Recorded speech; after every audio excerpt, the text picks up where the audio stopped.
Hello, everyone, and welcome to Shifting Gears. I'm your host, Clutch. This is episode number 64. We've made 64 episodes so far. This is the best of everything 2012, where myself, along with my guests, will talk about the best of everything. The best shooter, RPG, MMO, console game, PC shooter, esports title, overall title for gaming, esports event, StarCraft 2 player races and individuals, For Honor Hope TV show, movie, and song. Joining me in this episode is the iconic and ever so smart DB Wiggin, ref, admin for MLG, and also can grow one of the most wicked awesome beards this side of the Mississippi. So you completely destroyed my credibility by mentioning that I'm an admin, so now no one's going to believe anything I say. Oh, the life of an admin. Joining us as well is the Thunder from Down Under, the man who has contributed a lot to StarCraft 2 and to Dota 2. It is the one and only Duckville LOL. How we doing, guys? Welcome to everyone in the chat and watching the stream. Should be good fun. And rounding out this episode is the hero of Reddit himself, Leaf Eater. You probably shouldn't say that. People won't like me anymore. People will just like you for 1 week and then hate you for the next week, right? Yeah. That's how it works. Yeah, I've rode that Reddit train before, man. They are fickle. They are fickle. So today, as I described, we're just going to talk about the best. Throw the stuff out there that we enjoy the most, and if we disagree, we can do so. If we agree, we can do so, and we're going to have some fun. So if you guys in chat think that we missed a title that you feel is deserves recognition, let us know. But our first title we're going to talk about is shooters. This genre has been a little bit rocky on the PC side, and frankly, a lot of developers are pushing so much on the console side. It's hurt a little bit of the competitive scene when it comes to actual esports. However, some contenders did come out this year. Some of them titled Counter-Strike Global Offensive, Call of Duty Black Ops 2. You can also count more single-player or third-person type shooters like Max Payne 3. But we're going to go down the line. First off, Wiggin, what title do you feel is the best of 2012 when it comes to shooters? It was kind of a mixed year for 2012 for shooters, man. There wasn't a whole lot. Like, there's of course Black Ops, but I hate Call of Duty, so I could never possibly pick that.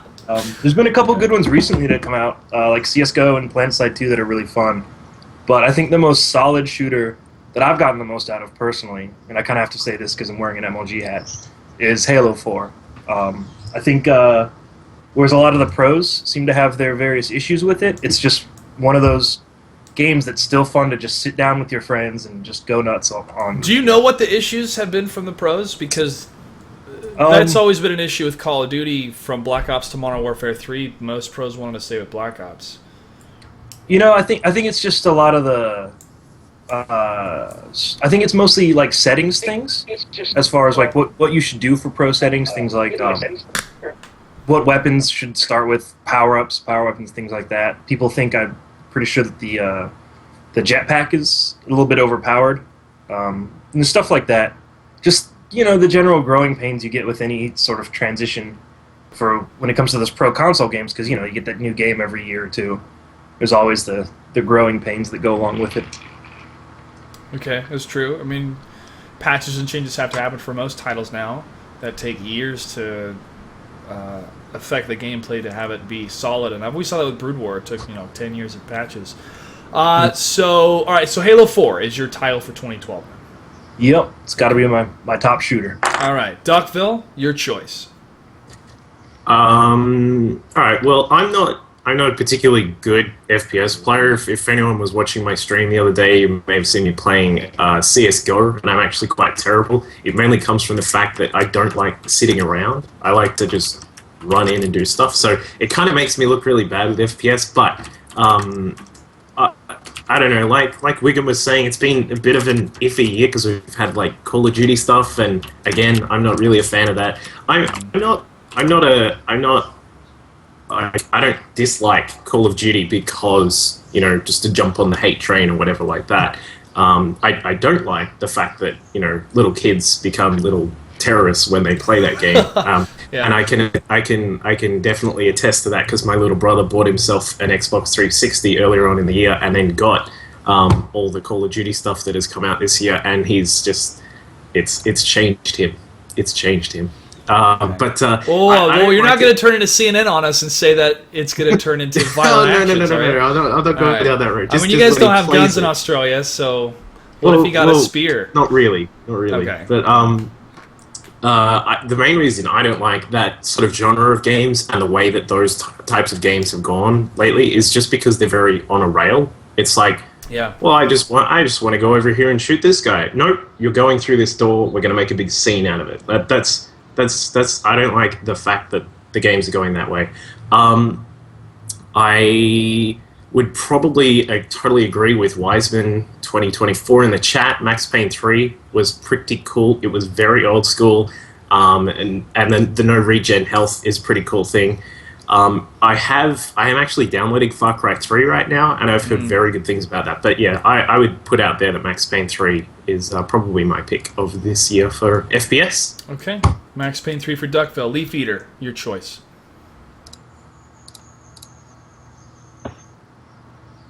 I think he's having some Skype issues. Oh, no, not... Oh, wait. Oh. Are we good? Yeah, can you... Sound good? Yeah, we can hear you. Okay. All right. Everybody's robots, so I'm trying to work on it. Beep, boop, F turrets. What is your choice for 2012 shooter? 2012 shooter was a little weird for me because I didn't play a whole ton of them, but one that I did play and love the most was Black Mesa. And even though it was really a game that came out more than 10 years ago, like playing Half-Life again was still just as amazing as it was back then. So I choose that single-player experience far and above all the other multiplayer shooter experiences that I've been through this year. Okay, so a reimagining of Half-Life 1, if you will. Yeah, Black Mesa. I've got to agree. That was really well done. Like there were just some small things that they changed. Like normally in Half-Life 1, when you start off, you get the crowbar first, but you actually get the pistol first. And I was kind of like, this is kind of weird. And then as you go on, there are little things that change like that. And it's actually really cool. So I agree that was a really good one as well. I've played through Half-Life 1 so many times, so I don't know if I could go through it again. I saw people... Pretty Half-Life 1. Well, yeah. I mean, just because it's pretty doesn't make it better. Look at Episode 1, 2, and 3 of Star Wars. Everything was prettier and... Anyways, I saw people stream it, and I watched a couple videos that Total Biscuit and Husky made for it, which is neat. I felt it was nostalgic. So you're going to go with Black Mesa then, Leaf Eater. Definitely. All right, so we all have different titles then, except, well, I'll have a different title as well. I played a lot of Call of Duty, Black Ops 2. I felt the single player sucked. It was a bad story, which was unfortunate because I loved the first Black Ops story. I felt it was really well done with amazing voice acting. Max Payne 3 was really good.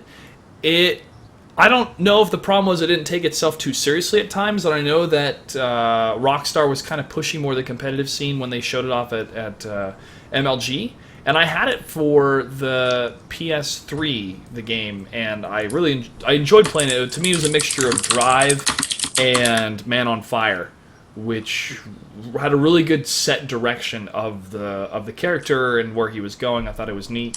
But overall, shooter, I think I have the most fun playing Counter-Strike Go. Just logging in and playing Arms Race is a lot of fun to play, and I usually do very well doing that. And then going into the competitive play is fun. It's just sometimes it takes a long time to actually find a game, which is a little bit of an issue. But I'd say like the favorite shooter I've had fun with so far is probably that, or PlanetSide 2.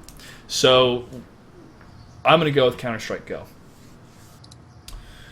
Cool. All right. That's my choice. Wigan, your video has frozen for me. Is it frozen for you guys too? I think it's Yeah. I think everyone but Leaf Eater's camera's frozen in the stream at least. Yeah. So thanks Okay, Skype. Skype is not going to win best Software. software. 2012. Spotify won last year, 2011 best software. Was it this year? No, it was last year.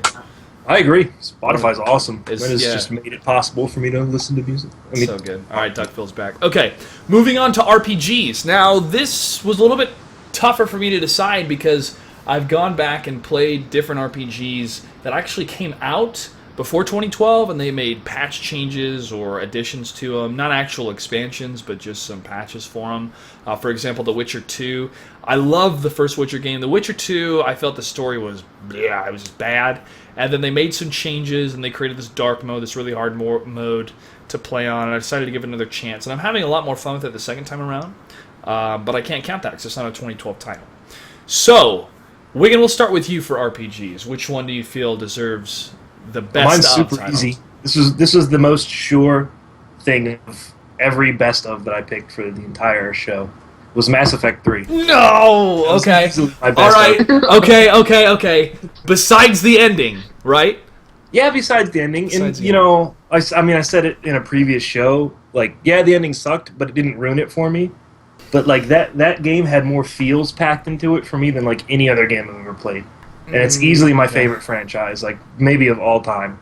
Like, the universe is amazing. The game, until the last 5 minutes, was the best game I've ever played. So, easily Mass Effect. Till the last 5 minutes when Casey Hudson lied to us. Lied. I don't mean that just as like a hurt fanboy. He lied. Straight on biblical lied to us, man. Thou shalt not lie. Okay. What scene though? And it's the game's been out for a while, so we're spoiling this. So what scene you think was packed with the most feels for Mass Effect 3? I don't know, Morden dying was definitely up there. Yeah. I don't know, man. The whole thing was just like roller coaster. It was so fun to play through. It was one of the few games where like RPGs that I've ever played where I try to be a completionist, right? But sometimes it gets really boring. It really like grinds on you. It never happened to me during that game. I explored every nook and cranny in that game and thought it was fun the whole time. Did you play it again? Did you play it a second time? I haven't. I played it a second time, and I played the multiplayer a decent amount, but I haven't played it since the extended cut or the DLC has come out for it yet. So, but I hear that's made it even better. So. I've played a lot of multiplayer, and I really like the multiplayer. I thought it was a really, really well done co-op mode. The unlocks are really cool. I'd actually be down to play some a little bit later, but the extended cut and some other things just didn't do it for me, man. They still were not up to par to what it should have been. But I will accept that title as Best of 2012. So, from you, like, what are your alternatives, right? Exactly, that's what I was saying. Like, Who what are mentioned it? alternatives of RPGs? I mean, no Final Fantasies came out. Final Fantasy 13 was dreadful. I think that's how we torture people that we capture from Afghanistan and make them play through Final Fantasy 13. Anyways, moving on. Duckville. To tell you the truth, actually, is this?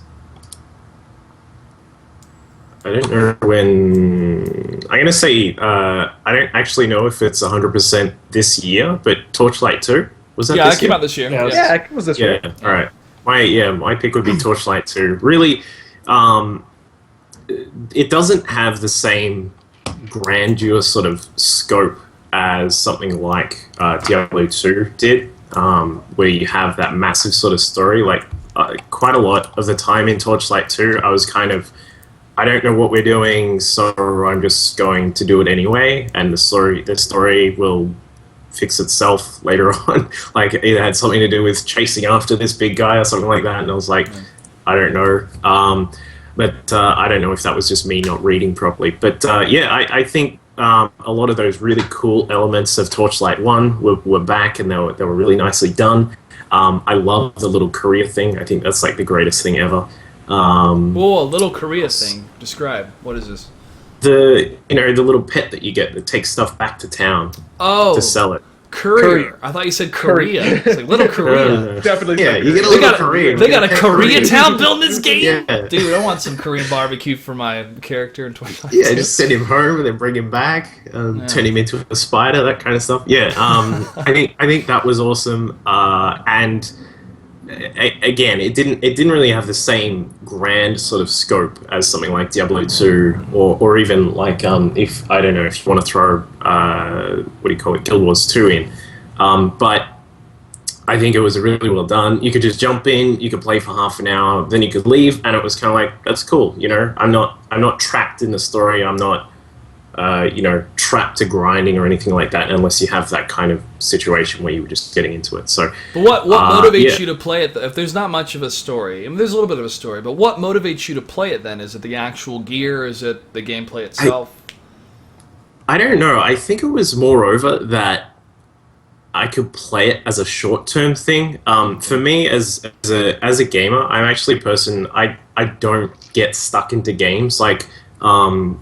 Like with a lot of the pros in games, they'll sit there and they'll play for 8 hours. I could never do that. I can play a game for about an hour, and then I'll have to switch. Like, when I'm streaming, like a lot of people mention sometimes when I'm streaming that I'll play Protoss for like 3 games, and then switch over to Terran, and then switch over to Dota, and then something else. That I don't know. But the thing was with Torchlight 2, I could jump in. It'd be fun, running around, bashing stuff, and getting some cool gear and whatnot. And then I could just jump out, and it doesn't penalize you in a way. Like that's the same thing for a lot of RPGs, and not necessarily that's just something that Torchlight did good, but overall I think the package of Torchlight was really cool, and I really like the visuals. Like I know the graphics weren't something that you with that game that you say, wow, this is amazing. Like in some respects with Diablo 3 and with Guild Wars 2, you would sort of say, wow, this actually looks really cool. The environment's really cool, all these sorts of things. But I still think it was really nice to play. Okay, Torchlight 2 from Duckville for RPG of the Year. Leaf Eater. Okay, so my pick was a little more sentimental because I've played all of the Mario role-playing games and waited 5 years. 5 years for Sticker Star to come out, and I played it the entire Played Right to China, and it really sucked compared to all the other ones. But it was the only RPG I played this year. So now, is this like a spiritual successor to Super Mario RPG, Legend of the Seven Stars, or Paper Mario? Yeah, all the Paper Marios were the successors to the NES 7-star Super Mario RPG. So this was the most recent one to come out, and the first one to come out on a portable platform.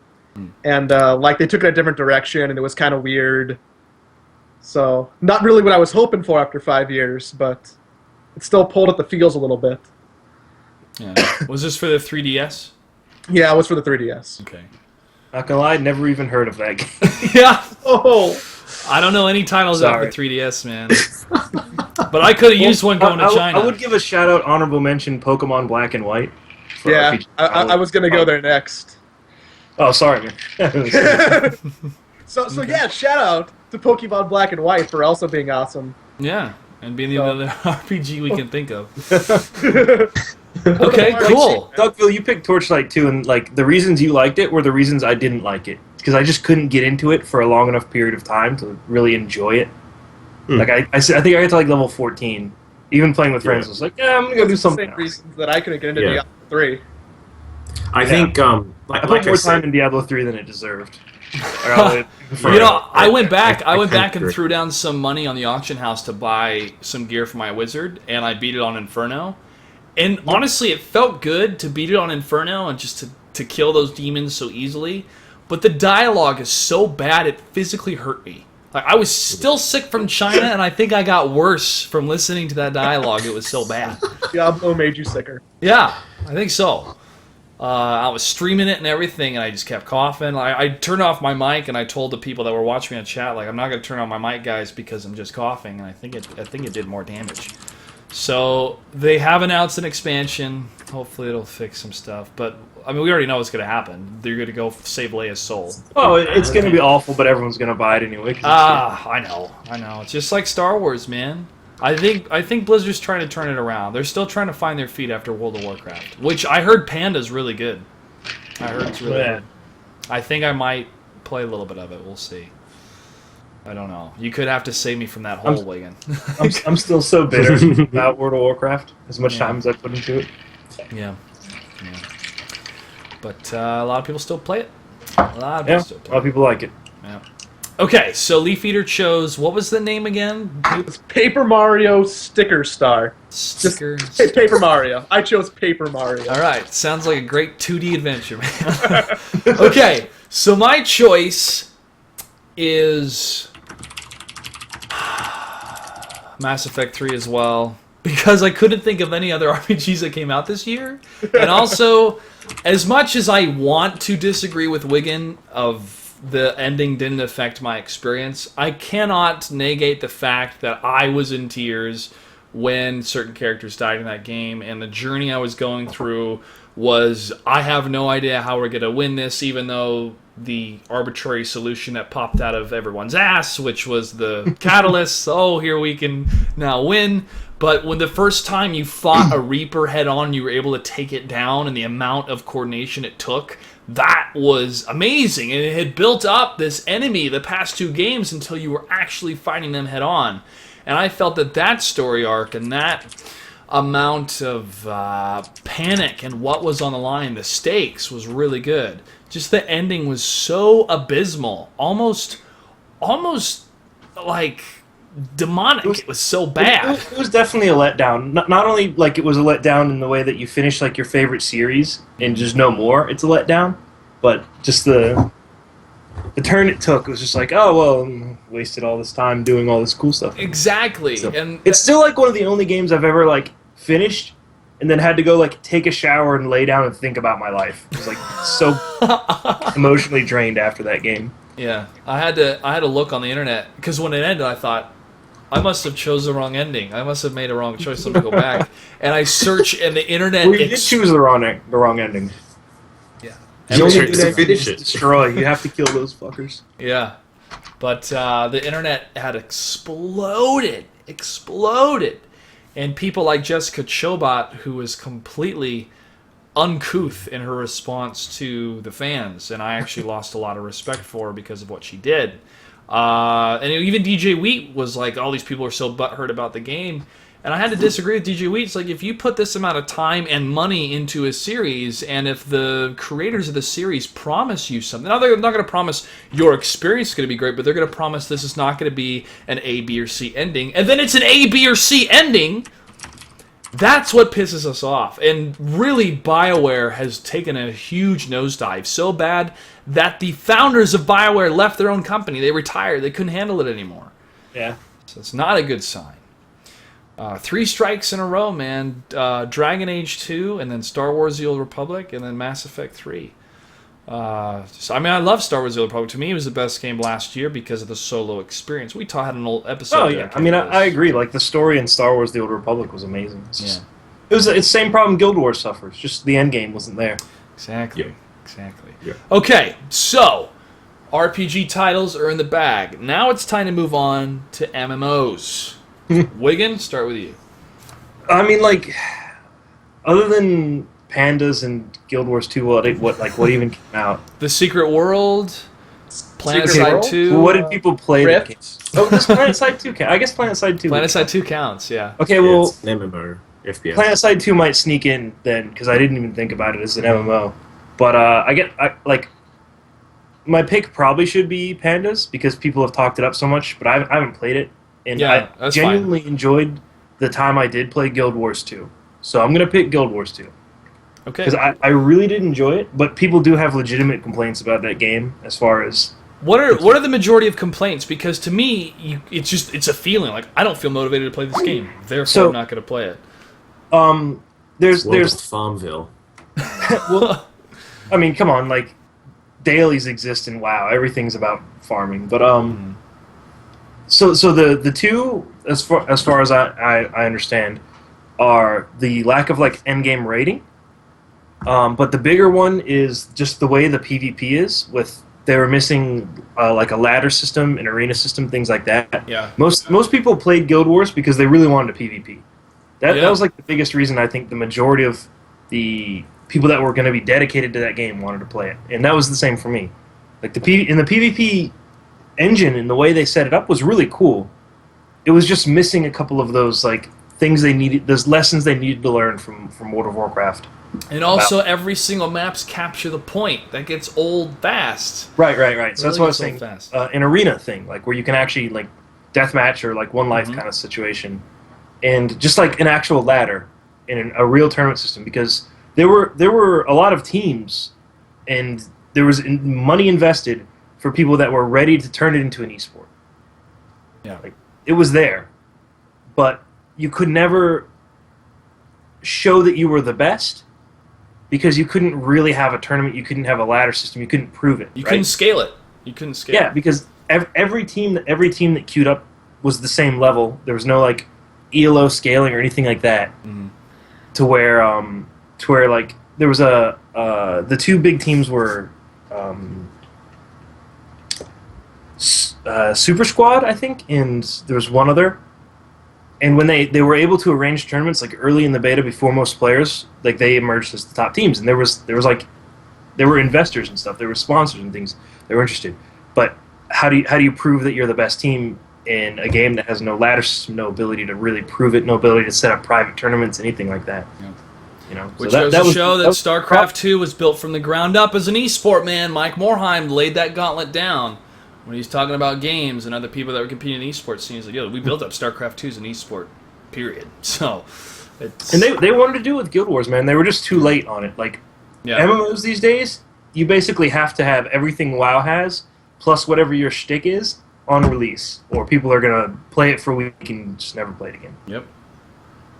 That's exactly what happened to me. Duckville, give us your rundown on Guild Wars 2 until you give your title. Or whatever your game is. Or whatever your game is. Because I got more to for say me- about that too, but go ahead. Yeah, for me, definitely PlanetSide 2. Wiseman sort of just mentioned everything's PvP in PlanetSide 2. That's true, but I mean, it's an MMO FPS. It's not necessarily an MMO RPG where we're going to be raiding and stuff like that. Mm-hmm. I went into it, and it was the funniest thing ever because I was sitting on Mumble with some of my friends, and they were like, "Oh, you should come and play this game." And then for the next half hour, they spent, because it was only like a couple of days after release, and they spent about the next half hour talking about how bad it was and how broken it was and all this stuff. And I'm like, yeah, I should really come and play that game, guys, shouldn't I? Yeah. Anyway, so I got it, and I kind of went into it thinking, all right, this is just going to be Battlefield 3 set in the future, and it kind of is, but I'm actually really impressed. Hopefully that truck isn't too loud. Okay. There's oh good. I'm actually really impressed with how it plays. There's they really need to do a lot more with the platoon and the squad system to make that a lot more I don't know, feasible for the person who's being the platoon leader. Because I've got a little outfit on my server. And you run around and you do these magnificent things, like just the coolest things to see ever, where you get, you get like 30 people or whatever, you capture a tech plant or something like that, everyone picks up a tank, and then you have these massive, like, long lines of mechanical beasts just rolling across, whether if you're on Ezimir, you're rolling across the snow and it's like you're on Hoth or something. If you're on Indar, you head up to the Crown because that's where everyone fights for on Indar, and it just that it has a very grand scale that really appeals to me. As I said, as an FPS player, I'm not the greatest player, but that because you can do different things. You can fly around in a plane. If you're good at it, then you can do really well. You can, if you want to be a platoon leader, you can, all right, guys, we're going over here. Squad Charlie can go this way, and Bravo can go this way. They do, as I said, they do need to update that a little bit. But but there is like a lot of potential there. I think in the next 6 months. Obviously, that's probably going to be a big sort of moment in PlanetSide 2. Is they'll have that kind of wow factor where you have, there's a new MMO. Oh wait, it's an FPS. All right, let's see how it goes. Okay, it's pretty good, and then people will either leave or stay. As Wigan mentioned with Guild Wars 2, if it's not built with that same sort of style, then people have issues. But the thing you have to take into PlanetSide 2 is that it's an MMO FPS. It's not an RPG. I think all the certification stuff for upgrading your units and your vehicles is just amazing. Although most of them are sort of side grades, there are a couple that are full-on upgrades and they're really good. Yeah. I would always recommend getting the C4 if you don't already have it on your class. And I read a blog from one of the creators who, by the way, the creators of PlanetSide 2 constantly posting in the PlanetSide site, which is pretty cool. I really like that. But they were talking about how they want this to be a game that is still played in like, what was it, 2020 or something like that. So still like, 10 years from now, they want people to be playing it like World of Warcraft style. So they're looking at putting in things like outfits getting their own territory on a map where you can build a tech plant and, you kind of hold it for your team or whatever. What else was there? There was also stuff like resource mining and all that kind of stuff. So turning it into a little bit more of an RPG, I think is a good idea, and adding those kind of features where people will be a little bit more invested in the game to stick around a particular area is really good. You have to have a progression system for people to want to keep playing it. Otherwise, yeah, exactly.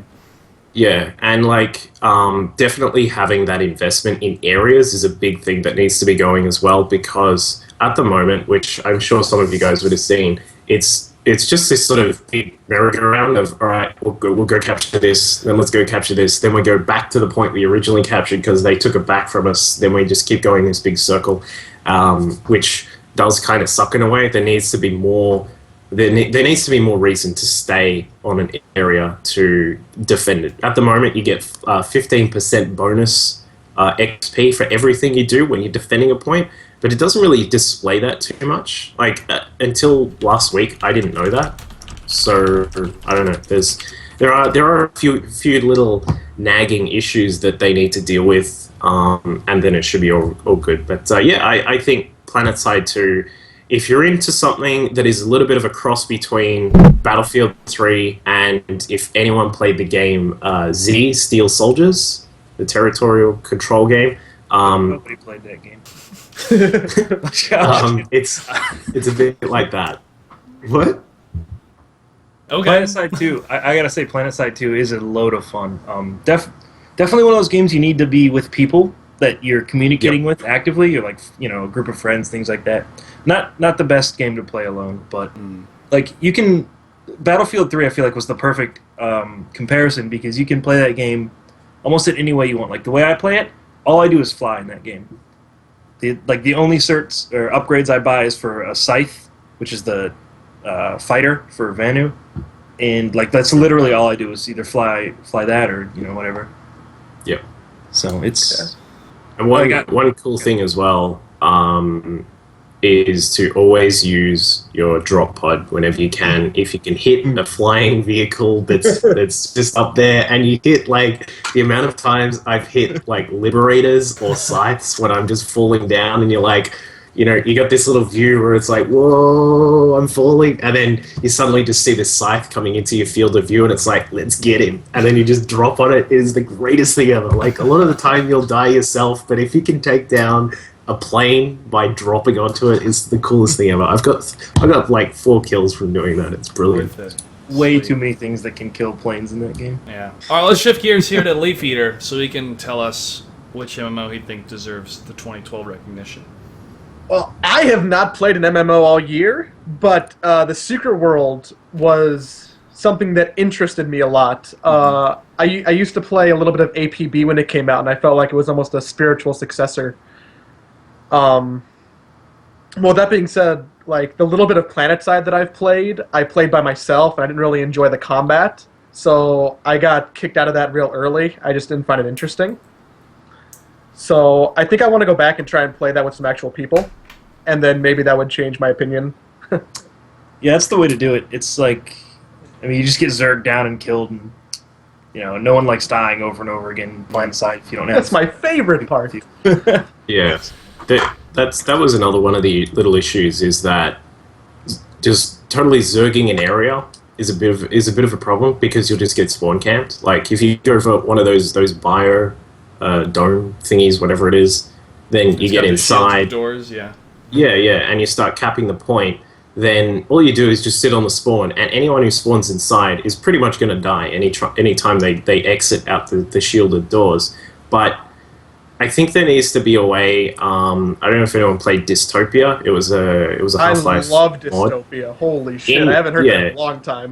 In Dystopia, I think in Dystopia they did something really, really well. Is that when you get to a point, you can either go the hard way, like going through the real world and trying to hack a terminal. Just as an example, you try and hack a terminal in the real world, which has an advantage of you get there faster, but it's a lot more riskier because you can die. Or you can go in the long way through like cyberspace to try and hack the terminal or whatever.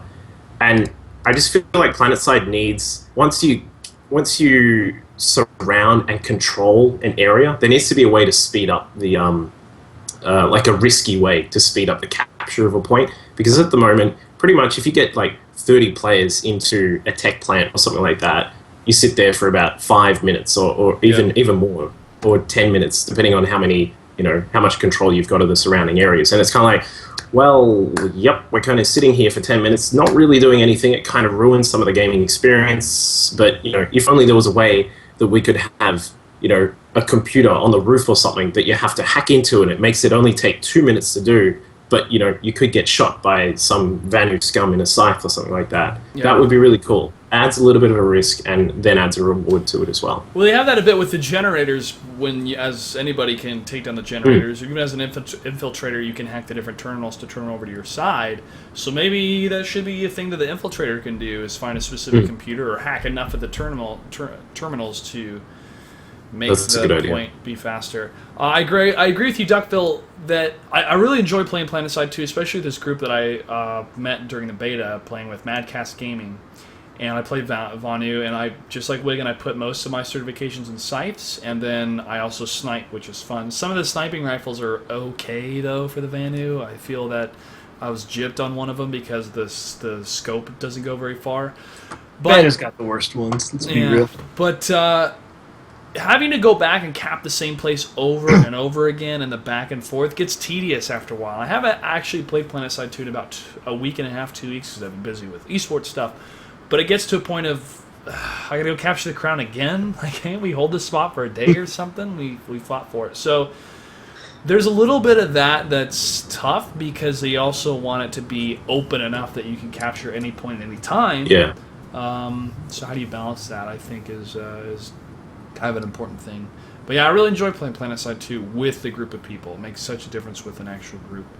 But my choice for MMO of the year goes to Guild Wars 2, probably because I did play the Secret World Leaf Eater, and the Secret World was cool to play because it was our world that we're playing on, and it used the Illuminati, the London Templar group, and also the Dragon from Korea. But the gameplay got so boring and so tedious, and doing the same thing over and over again. And it was a tough game to play. Like, for example, you had this Morse code that you had to learn how to do Morse code. Like, you had to go Google Morse code and learn how to do it. Or you can just look up a guide and find out what the answer was. So I felt that Funcom took very good risks of pushing the boundary of how to, play a game that's based in the world of Earth and in our time. But you lost the fun factor, and it turned into a grind, and you were in specific areas for so long, and the quests, like, you didn't care at all, and it just got kind of, I didn't feel connected to the story or the game or the quest. I just didn't care, and so I stopped playing it. And also, Guild Wars 2 is coming out, and I also played Terra. Terra was a lot of fun. It was a very pretty game, and if you especially made a female character, the different cocktail dresses you got to play were very, very sexy. And that was the main motivation to play the game, really. It was like, what different cocktail dresses will drop for my character to wear? And it was very pretty graphically. And this was a game that was out in Korea for a while and then came over to the West. And I met some of the Terra team people at PAX and played it for a bit. And I don't remember if they were at E3 or not. But again, the motivation was tough to get into because the story was okay. They had some good voice actors in there, but I just mainly skipped through most of it. And it was the same enemies you would fight over and over again, just in different areas. It was cool to have a mount right off the bat. That was really neat to have that fast travel. The mounts looked spectacular. The music was good. But the core gameplay itself, I liked how they flipped it into more of an action game, as you actually had to aim, and you had a reticle for all your spells, which I thought was very cool action-based combat for an MMO. But where was it going? Like each of the areas I was in, I didn't feel connected to the areas or connected to the story. And Diablo 3 was coming out about half a month later, so a lot of people were like, "Well, I could get this and get a subscription, but Diablo 3 is coming out. And most of my time will go to that." So I think that hurt Terra. But sometimes I still feel like going back and playing it because I got to about level 30. But other times I'm like, not really. Nothing's really motivating me. But my MMO of choice goes to Guild Wars 2. Because of the experience itself and having fun with PvP and having fun being on Wiggins' team or against him, even though we couldn't join as a team, just some of the queuing system was bad. It was just bad. I even tweeted at Guild Wars, like, I can't play PvP with my friends. I can only play like with them maybe or against them maybe. It was just randomized. And also the incentive to play was for me to unlock more costume-type gear. And frankly, what looked great on my character. That's the only reason I would keep playing PvP was to unlock that gear cosmetically. There was no additive bonuses to having that type of gear or getting a full set or being more powerful. Tell you what, guys, I am more motivated to get better gear to be able to pwn noobs like crazy in PvP, and then if I'm getting crushed, I'm like, I gotta keep playing because I know I can get better gear, then I can start crushing them. That's such a huge incentive to play more PvP and MMOs. And these guys that want to try to even it out and say, oh no, it's not going to be like that because everybody's going to be on an even field. I'm like, okay, that's okay, so we need a point system for a ladder system then to see which teams are better. Oh, that's not in yet. Then what kind of competition is there? How do I prove that I'm better than you?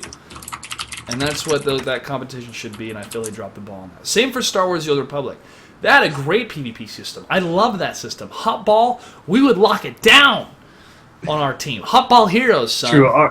Yeah, I mean, hell, we even named our guild after that, dude. That's Hot right. Ball Heroes. It was so much fun to do that. But then BioWare had a really crappy PvP gear reward system that was so randomized and stupid. People would get like the 6 of the same pieces they could do nothing with because they already had the piece.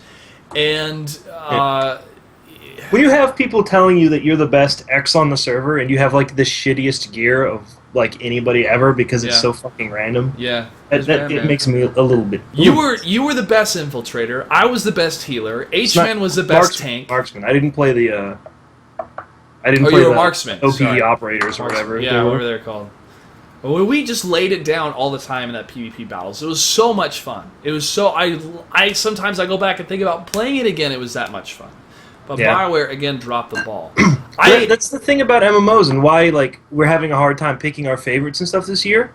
You have to be all in on an MMO. There's no like half measures on Can't go MMOs. half That's in. kind of the problem with it, right? You can't like PlanetSide is the closest thing to being able to half-ass an MMO, and you could just kind of hop on whenever. Like I haven't played very much since it like actually came out from the beta, but you can do that with PlanetSide. But with Guild Wars, Guild Wars a little bit you could do it, and that's why a lot of the PvPers liked it.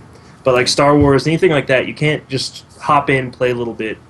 You got to be all in with it. You got to be all in. And some games I want to be all in though. I want to be in that world for a while. I want to spend 5 hours playing that game. Well, yeah, I mean, you wouldn't play an MMO if you didn't want to really get into it. But then you have, like we said, the problems with Guild Wars with SWTOR. Same thing. Just there wasn't enough at the end of the game when you were at that top level to be able to distinguish yourself, be it by rating or PvP ladders, things like that. And that's what WoW does well. People keep playing that game because they want to get the best. Sometimes it just turns to a numbers game. You kill an enemy so you can get gear with better numbers, so you can kill enemies with higher numbers, so you can get gear with better numbers, so you can kill enemies with higher numbers. He's going back and forth. The PvP aspect of it, which Doa was telling me that some of his friends are trying to get him back into, or that it got even more exciting with Panda coming out. I feel it's been alive for so long. A lot of different companies have tried to capitalize on this subscription-based MMO type genre that World of Warcraft has frankly been the king of the hill because EverQuest screwed up. They screwed up because they really had no serious PvP competition, and they split their community in half when they came out with EverQuest 2 instead of just making an additive addition to the EverQuest experience. You just pretty much said, hey, everybody that's been giving us money and leveling up your character in EverQuest 1, guess what? Here's a $60 game and you get to start over. A lot of people didn't jump on board with that, even with better graphics, or Heather Graham was the voice actress and Christopher Lee was the voice actor for the main characters. It didn't. And I talked to this. I went on a scuba diving trip years ago, and I talked to this girl that played EverQuest for so long, and I told her, like, why don't you switch to World of Warcraft? She's like, because I've been playing EverQuest for so long, I don't want to give that character up or the people I've been playing with. Anyways, that's a history lesson for MMOs. We're talking about 2012 here. So my choice is Guild Wars 2. I haven't played it in like over a month. Before we change topics, can Yeah. I throw something in here? Because the Go chat's ahead. asking about it. Go ahead. What do you guys all think about Firefall? Because a couple people have mentioned it now. Yeah, I know Trumpet's been saying it a lot. Firefall and Red 5 Studios, I think they have a really good vision. They have a really good vision of what they want to accomplish, and I am impressed with the fact that it's so open, and also a lot of developers that are moving into this MMO space are having these open-type games, free-to-play games, and then you get bonuses by actually paying a fee or buying a Founders Pack or a subscription. I feel the PvP in Firefall is fun, and they're serious about it being an esport, but it's too fast, or it's not balanced enough to fully enjoy. Wigan and you and I have played a bit of the PvP, and the PvE, I've done everything I can. I've done all the missions that are available in beta, and I actually went to every part of the world that you could explore and saw some really cool things that I'd be interested more in checking out, but the content's just not there yet. So I have to go. Have they added more yet since we last played? I don't know, man. I watched their Firefall Fest when they had Nathan Fillion and Day 9 and people there playing it and showing off, but it was all PvP stuff. And to me, nothing much had changed since I had played it. So I'm kind of waiting until they have another content patch or they make some more tweaks, and I'll check it out again and see how it is. I like the faster-paced shooters because it reminds me of Unreal Tournament or Quake, but there is such a thing as too fast. So that's my thoughts on it right now.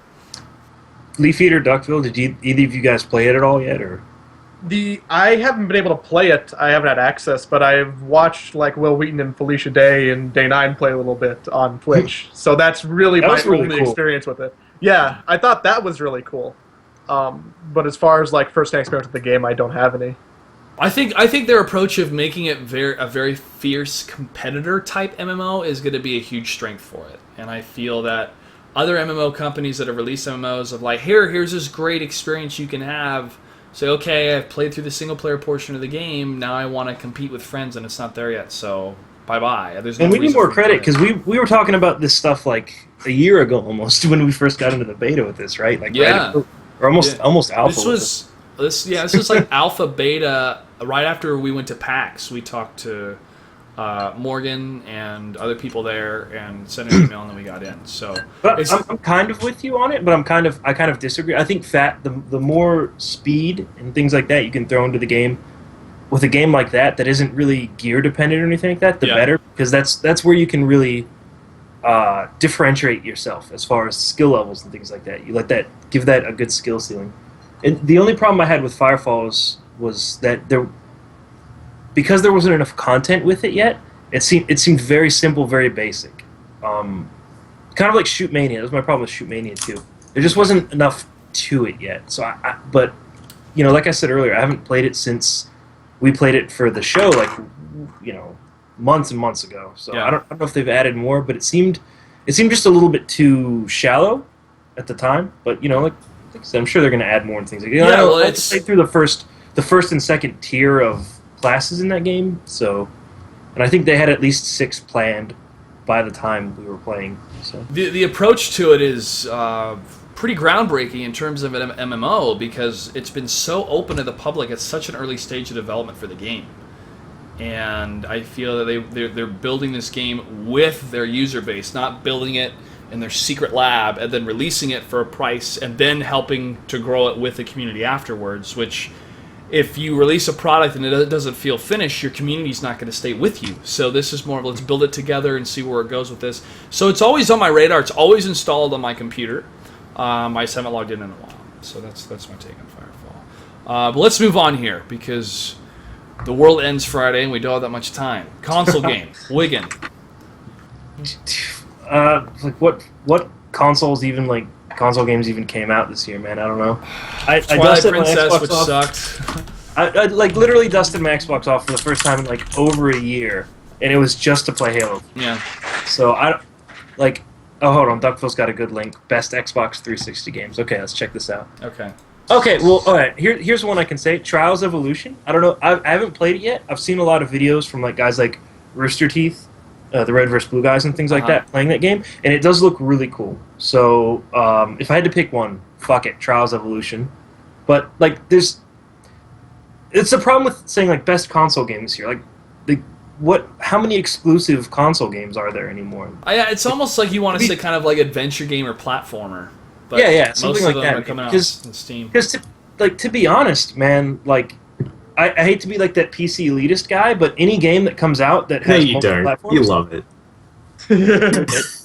like they're just better on the computer anyway. Like Skyrim, for example. Oh, Like, sure, yeah. it's fun on Xbox or Yeah. PS3 or whatever, but like you can get the mods and better graphics and things like that on PC. So why not play it on PC if you have a PC? I think like that'd be a form of torture. Would be saying to a PC gamer, "All right, tell me where the bomb is. Otherwise, I'm going to make you play Skyrim on Xbox." And you're like, "No, I Yeah. can't Like- tell you." Even just on hard just for games PS3, like that. Like, even on PS3, my roommates had it when I lived in Virginia, and I looked at the graphics and went, "Wow, it looks terrible. It looks really bad. It's like 2004 PC graphics, man." Yeah. That's what it looked like. All right, I mean, so I guess if I had to pick a console game, like the random games that come with the Wii U, Mhm. like the Ghost Chase game with Luigi's Mansion or whatever, really fun. Fuck it, yeah, pick- man, I played that at E3. It was fun. What a casual.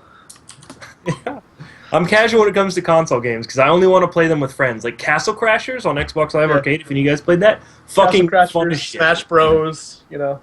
Oh yeah. Well, Smash Bros. I can't ever say anything about like being a casual in Smash Bros. Because my friends were like hardcore into that game, like played in tournaments and everything like that.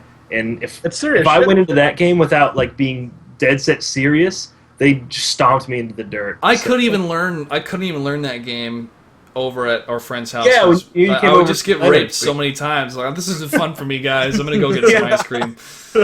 Oh my gosh. Like, don't even touch the ground. They're just destroying you off the level with like a one spike, and it's like, oh, cool. Yeah, that was unfortunate. But we're in this time where PC gaming is now taken over consoles. It just has, and this is what happened about a decade ago. Consoles took over PC gaming. So what's going to happen now is it's going to end, and PC's going to lead the charge for a while until the next generation consoles come out. Well, the Wii U just came out, and they're struggling because of the online presence isn't there yet for Nintendo. And then we're going to have the PS4 and the Xbox 720, which are probably going to be more released. Xbox. The Sexbox, we're going to call it? Next box. Oh, the next Xbox. box. Oh. Sorry, Leaf Eater. I had a really bad image there for a bit. So, it's in that transitional phase, but what consoles and other platforms are starting to do, even PlanetSide 2, is embedding streaming into the games themselves and apps into the game, so it's even more social sharing on those devices, which is cool. And thank God they're not transitioning more into mobiles, like mobile type games. I mean, it's fun playing Dragonfight on my phone, but only when I'm like in the bathroom for a bit. That's about it. Like, I'll take that seriously. Okay, so Duckville and Leaf Eater, did you guys have anything to add to the console world, or do you guys want to just skip it because of the prevalence of many games are also on PC? All right, I bet Leaf Eater's got some sick ass 3DS game. or Yeah, something. yeah.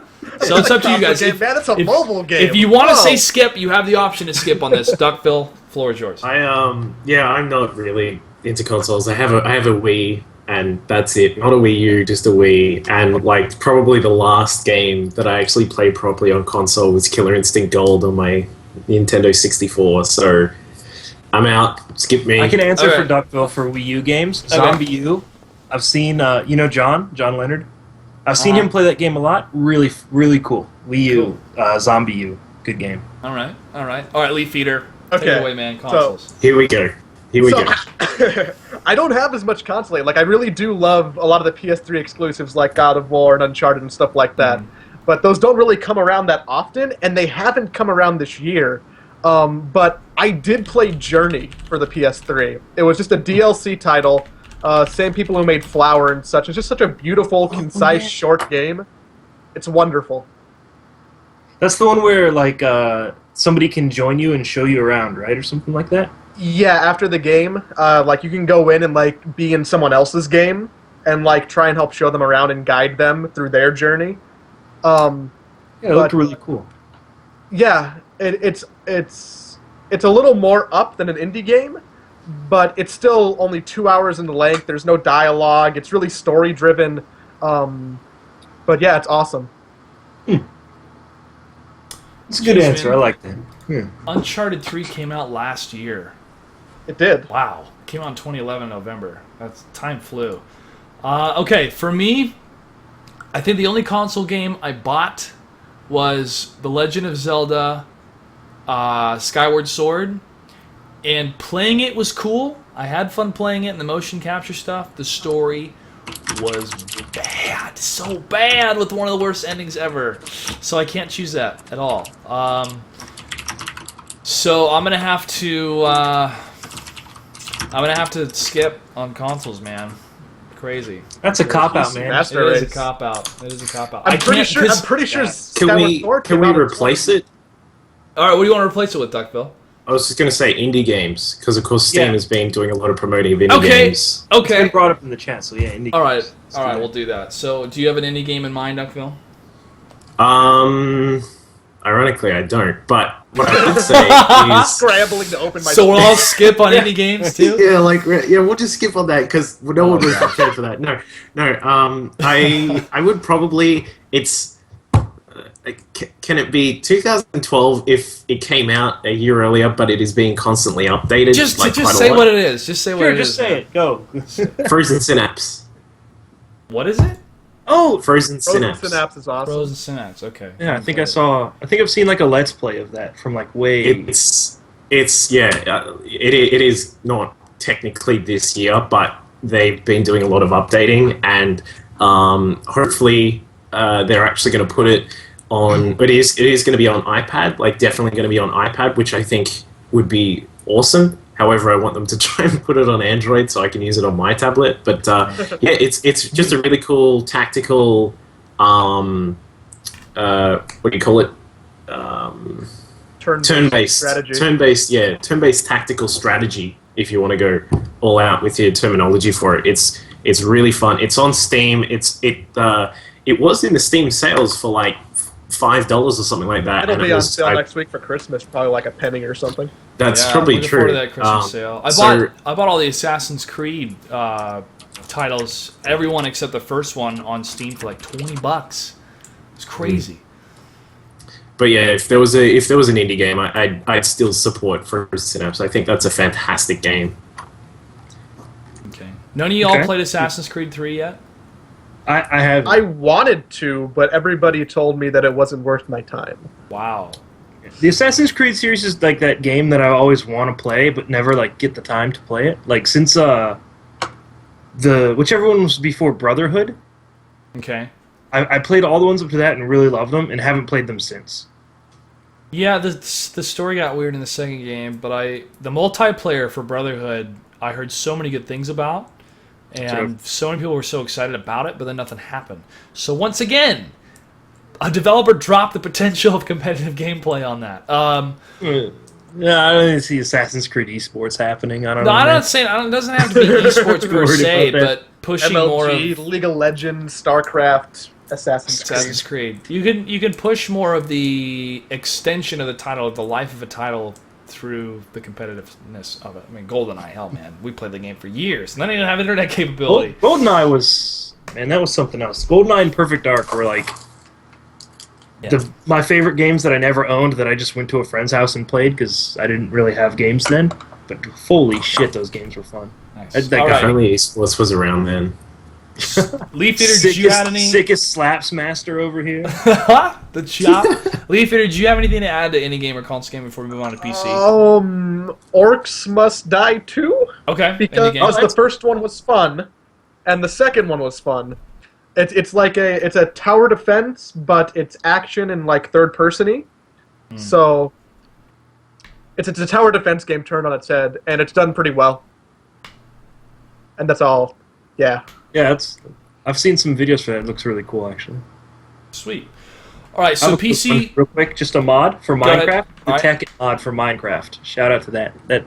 It's really fun. It adds like industrial stuff to it. Like well, I can't even get into it, but it's super serious. I think Trumpet's probably the only one that would understand it in the chat, because I know he plays a lot of Minecraft. But the Tekken mod for Minecraft, if you've ever played Minecraft, look it up. Sweet. Okay, PC game. Now, this doesn't have to be a title released in 2012. It has to be pretty much the PC game that you've enjoyed the most this year. So, Wigan, we'll start with you. Oh God. This is tough because the next three things on the list are all actually the same answer for me. Okay. We'll have to just... Okay, well, so this is really. I thought it would have to be like something released in 2012. I'm changing it up, man. I'm changing it up. Okay, He's well, wild. I initially was like, I don't know, because there isn't much this year, so maybe the Heart of the Swarm beta, which has been pretty fun. But if we went for the game I've played the most this year, it's either Wings of Liberty until I hit Masters in Korea and on KR, and then since then I've been playing like nothing but League of Legends, which I hate to admit because I kind of hate that game. but I do play a lot of it because I play with Civ. Someone's in chat saying Civ 5. Civ 5 Gods and Kings came out this year, I think, and that's a super awesome mod for that game. So that might even be it. Like Civ 5 Gods and Kings is pretty great. But Well, if you ever want to put on your big boy pants and play some Dota 2 with us some more. Yeah. I played. know. I mean, You're I a big played like boy. the 3 games of Dota 2 with you guys, and was like, cool. This like game. Why engine would I is ever from, want like, to play all the heroes? Let's go back to League. Well, so I played it and I was like, I have to fight this game engine because it's from like Warcraft 3. Like, why can't they just make it good and not annoying to deal with? Like, I totally am down with the whole like difficulty to play because League of Legends is the easiest fucking game I've ever played. And it's amazing to me that people are bad at it. But like, you shouldn't have to fight the interface for Dota 2. Like, trying to just I've played enough League of Legends that I'm decent at it, and I had to like literally fight to try to understand Dota 2, and that just seems to me like it's bad game design. Like, you shouldn't have to struggle with the engine and struggle with the UI to just play the game at a basic level while you're learning. All right. Well, I I don't know haven't about- played. You know um, me. We've played hundreds of hours of League of Legends together, and frankly, I had so much fun when I had no idea what was going on and just choosing random characters, which pretty much I just chose Morgana all the time. But then once we started getting to the serious meta and like the Elo stuff, it just got really stressful, and then just Well, Elo people hell. fucking suck. The community's like literally the worst fucking community in the history of video games for League of Legends, because it's unbelievable how convinced people are that they're right when they're just the most obvious like wrong ever in a video game. But I don't know, man, if you can get over it, like that, I used to rage so hard at video games, and I still do on League of Legends so sometimes, but if you keep raging at that game, you won't be able to function as a human being. So that's like cured my video game rage. Okay. In a way. All right, Duckville. Let's move on. You. As I said, my actual, brain answer for the next three is actually the same game. But what I'm going to do is I'm going to change it up for this for best PC game. It's not released, and it's not going to be released until next year. But I want to put Heart of the Swarm out there because while I still think there are a plethora of things that need to be done to the UI, to the interface, to general sort of, grand scale things in terms of how the game is played, how it functions, all these types of things. The changes that they've added in, the Viper in particular, the Widowmine, which I still think needs a little bit of a tweak, which is getting on today, but it's not what I want to happen to it. There are just some things which are going to add quite a lot of interesting sort of ways to play. And as I think Day 9 mentioned, and I'm going to go totally hipster here and say, but I've been saying it since I got the beta, the way that some of these units open up the way you play is really cool. Like, you no longer have to go into a Protoss versus Zerg and say, well, I gotta get that endgame Colossus Archon Mothership combination, otherwise it's game over, because if I don't Vortex and get the Archon toilet going, then we're all done. Yeah, there's none of that. This was what because- you and I are. We didn't really argue. We discussed about it. It's like, I have to do this one specific path, or I'm dead. I have to Yeah. get Vikings of Colossi in the field, or I'm dead. And I'm just like, every time. Yeah. Anyway. And especially for Protoss, like a lot of people had been saying previously that for Protoss to make them a much more viable race in terms of winning. And I know I'm not really going to go into statistics of how many games Protoss have won, blah blah blah. But I mean, just in terms of the general feeling that you get playing as a Protoss player. In PvZ, it's difficult unless you get that amazing vortex with an Archon toilet going, which generally, let's just put it out there, relies on the Zerg being stupid. And I don't like relying on people being stupid, because that means that while technically you're going to be right. Don't you rush DTs all the time? I thought you did rely on people being stupid. Yeah. At the beginning of the game, Wigan, not in the end game. If they've survived past the 15-minute mark. Look, that's got a backup, and it relies on people building roaches after they don't die to the DTs, and then I can blink stalker them. Anyway, but you get a situation where Protoss finally has a harassment sort of unit, and for worker lines that sort of persists a little bit later on in the game in a way, and then makes itself useful. Zerg, as I said, have the Viper, which I think is going to be one of the coolest things to watch in proper competitive games because of abduct and you can abduct your own unit, so it's like playing Pudge in Dota 2. Yeah, and also you can abduct a mothership, which I think is the funniest thing ever. You've got this little snake dragonfly thing in the air, and suddenly it can pull this massive mothership across, and it's like, well, okay, that makes sense. Yeah. I don't know. I'll say, just as an anticipation thing of the way that it's going to change things, Heart of the Swarm for my PC game, even though it's not technically what I want to answer. Still counts. Yeah. Still counts. Okay, Leaf Eater. Okay, so there's 2 PC games that I played a lot, both on Steam, CS:GO and Dota. But if I had to pick one, it'd have to be Dota, because I just played so much of it that it couldn't not be the thing that I enjoyed the most this year playing. Because it was really my first MOBA that I seriously got into, and I'm still getting into. Like, I'm still horrible, but I enjoy the growing process, and just the look and the feel compared to the bit of League that I've played. Okay. I'll take those answers in. I would probably like Dota a lot if I never played League of Legends. League is... I legitimately, I don't think League of Legends is a better game. It's just an easier game, so it's easier to get into. It's like driving a manual car as compared to driving an automatic car. That's what I thought I said the same thing for a second. That's how I put it. And then playing StarCraft is like 100% a good analogy there. And then playing StarCraft is like flying a jet. It's really like tough. If you took the Dota 2 characters and put them in League of Legends engine, it would be like the perfect MOBA game, I feel. Mm-hmm. Well, it was really hard for me to get into Dota 2 because of that, the engine's slower, and I can't just use the skill or spell right when I press it. I have to actually like turn my character around or wait for it to happen. So at first, Wigan, I completely understand what you mean, but the more I played it, it started to sink in and became easier to accomplish things. And then I was watching D-Man, I Am Cologne, along with the team that I was casting some League. And I've always really liked the art of League, and I like the big-breasted women of League of Legends. Like, I always play the chicks, you know? Sure. When I went back and watched that stream for Cologne and looked at the graphics of League, looked at the graphics, we're losing it. Gonna get back on. When I was watching that.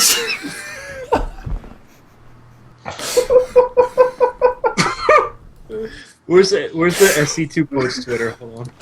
That needs to go to Quotes of the Day Twitter. The boobs. No, I've lost my camera. Hold on. Focus, camera. Focus. Autofocus. I'm out of focus.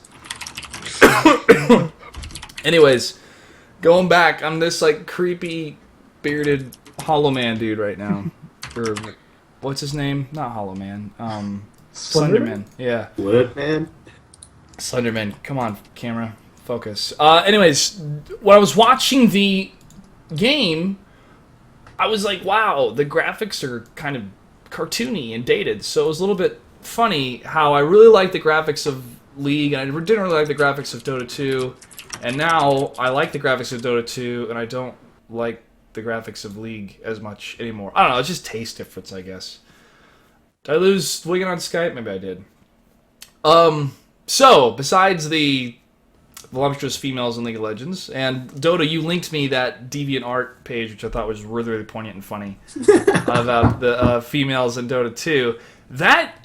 It's smart marketing, man. It's part of the design. Sex sells, and why don't you purchase some Riot points to buy this Miss Fortune champ and get a couple of these skins? Because, she looks good. Anyways, okay, so PC game overall. I may not have played it as much as other games, but I am going to choose this game because I feel the potential and also the immediate fun factor I had and a little bit of stress, and that's Natural Selection 2. That's the game that mixes the first-person shooter elements along with RTS elements. So I'm going to choose that to not choose Dota 2 or StarCraft as PC game that I've played a lot. Not as much as the other titles. I played so much StarCraft 2 and also play more and more Dota 2. Geez, I think we've lost. He said he had to go Dave. potty. Oh, jeez. Yeah. Sure he did. So that's my title for PC. Esports title. We're going to go down up now. So Leaf Eater, we'll start with you. This can be overall competitive feel, vibe of 2012, maybe the best stories you felt come out of this game. So go ahead. Well, then I'll take the easy pitch and just say StarCraft. Even though we've seen things like League of Legends explode in 2012, I feel like the growth that we've seen in Wings of Liberty over the past year has just been phenomenal. I can't argue with that logic. Duckville. Well, it's going to be Dota 2 for me. I think Dota 2, I don't think it's ever going to reach the same amounts of numbers of League of Legends, simply because, as Wigan pointed out, and with that fantastic analogy, it's like driving a manual car compared to an automatic. There's a lot more to do. You have to, watch what's going on quite a lot more in Dota 2, and thus the casual appeal of League of Legends will attract more people, and will always. I think that's always going to be the case. So just put it in example numbers, a League of Legends stream for the Universal Championships of 2032 is going to have more people than Dota 2. I think, regardless of how much money gets put into Dota 2, regardless of how incredibly sexy Dota 2 becomes, which it already is. But Crystal the factors Maiden. of things that really, Crystal Maiden, pretty hot. Keep going. The thing about Dota 2 is that I've always had a big rant that sort of sat in my head, and I really wanted to post a blog about it, but I've never gotten around to it. Dota 2 and even League of Legends and some of these other games around this sort of area seem to be 5 to 10 years ahead of where Blizzard is with StarCraft 2 when it comes to supporting esports. And you mentioned before that StarCraft was built to support esports. Where is the sponsor support like Dota has with the in-game flags and your posters on your base and all this kind of stuff? Where is that? Where is the support for like the team pennants and things like that, where you can buy a pennant, put it on your character, and then log into a game to watch your team play, and then you have a chance to win an item just by watching and supporting your team. Where are all these sorts of things in StarCraft 2? Those things, to me, make Dota 2 a fantastic esports title, just simply because there's more support for marketers. E.g., as in the biggest, essentially a marketing and PR company to Evil Geniuses, they can do that. They can say, all right, well, what are we going to do with the flag in the mid lane for our team? All right, we're going to put the Steel Series logo on there. We're going to put the Monster logo on there. What about the one in our base? All right, well, that could be our title sponsor. We could put Intel on there or whatever. And all these kinds of things are just like, to me, a real godsend specifically to the big name teams that can say, all right, our sponsors want more recognition, they want more return on investment, they want their names to be seen in the games we're playing. They don't want us to just put RC on the end of our name, because then people will finally realize who our sponsor is. Yeah. You've actually got physical things that you can see and should get at least some ROI when it comes to people watching the game. And also, of course, like just simply off that, the spectating system in Dota 2 is brilliant. You've got a little bit of lag time. I think it's a minute and a half or something like that a spectator has. Yep, so that you can't cheat, all that kind of stuff, and all these things. Even the casting system, like me doing some of the Gosu Cup Asia casting over the past few months. The casting system is so easy. You can jump into the caster slot, which means that anyone who's following through Dota TV as actually in-game can see what you're looking at. They can hear what you're talking about. You can use the little whiteboard thing to mark on the map. All these types of cool things. And like I said, to me, Dota 2, and I don't know really the specifics of how the League of Legends stuff works, but I'm assuming they're kind of in the same sort of vein. But they just seem like years ahead of where Blizzard is with StarCraft 2, and of course, you can't even mention Diablo 3 because they apparently don't care about it. But I feel like those are things that go to make up a really good esports game, to promote competition, to help the teams promote themselves and their sponsors, and in turn, it's obviously going to lead to a much bigger uptake of viewers and fans of the game. All right, Wigan. Well, I mean, Dota 2's already been mentioned, right? We're on esports title now, Yes, right? yes. Okay. So Dota 2 has just done so many things right in the esports world, as far as, like the team logos and things like just top to bottom. They've done so many things right. And I don't play Dota 2. I watched the international though. Like I watched front to end the international. Watched the whole thing through and got extremely excited for it. The stories. They've just done so much well. But you guys already covered it, so let me think of it. Probably either CS:GO, because Counter-Strike's that iconic esports title for the longest time. It's been amazing, and CS:GO's pretty good, and I think it'll eventually be that thing that all the Counter-Strike players move to. I don't know if it's quite there, but yeah, I'm with you. I really hope it is. Because the whole fragmentation of communities is a real problem in esports. But yeah. Other than that, honestly, like the Heart of the Swarm beta, like there's already been so much hype for like random tournaments or just events and things like that involve the beta, or even just players that stream the beta get so many viewers. The Heart of the Swarm, beta has already been a pretty big success in my eyes as far as the competitive world goes, and. I remember there was a lot of talk about, like, when Heart of the Swarm comes out, will tournaments immediately switch over to it? They stick with Wings of Liberty, blah, blah, blah. I think it's pretty settled that, like, if you don't immediately switch to Heart of the Swarm beta, you're going to fall behind. Yeah, it's all going to be Heart of the It's Swarm. already a big success to me. Once it comes out, bam. I mean, once it comes out and your season starts, it's time for that. Okay. So, I'm going to rebuttal a bit of what Duckville said when it comes to Blizzard and esports. How StarCraft 2 was built with the replay system and the observer mode and everything, they built that from the ground up from what they learned from Brood War and how to make a great esport game. Can't deny that. But is Blizzard behind now in the world of esports? Yes, it's all apparent. I mean, right. so many people. To me, the whole save HOTS thing was jumping the gun too much and a little bit. Yeah. That was just ridiculous. It was just bad. Silly. But it's still, it still comes but- from something. It still comes from something. You cannot deny that it comes from something there within the community. And that something is these people had been Blizzard fans for so long and had been advocators, even jealous, if you will, of Blizzard products, especially StarCraft 2. That then when they saw a game like League of Legends dominating, in their mind, dominating the scene, clearly Blizzard had done something wrong and they weren't stepping up in a certain fashion. Blizzard has made some mistakes, and one of them was what happened with Diablo 3. We can't deny that. I mean, just the whole scenario, our PvP is not going to be esports balance, was a wrong approach to take from Jay Wilson and the company, and I'll say that to their face. I respect them. I think they made a good game. It was a lot of fun. The dialogue was horrible. The overall concept of the game was great. I read all the lore. I know about the Nephilim from the Bible and the stories that Chris Metzen used and changed that in the way that he did, just like they changed the lore of Lord of the Rings and flipped it with the orcs for Warcraft. I totally respect what they're doing in the sense of fantasy and how they've created those stories. I think it's great.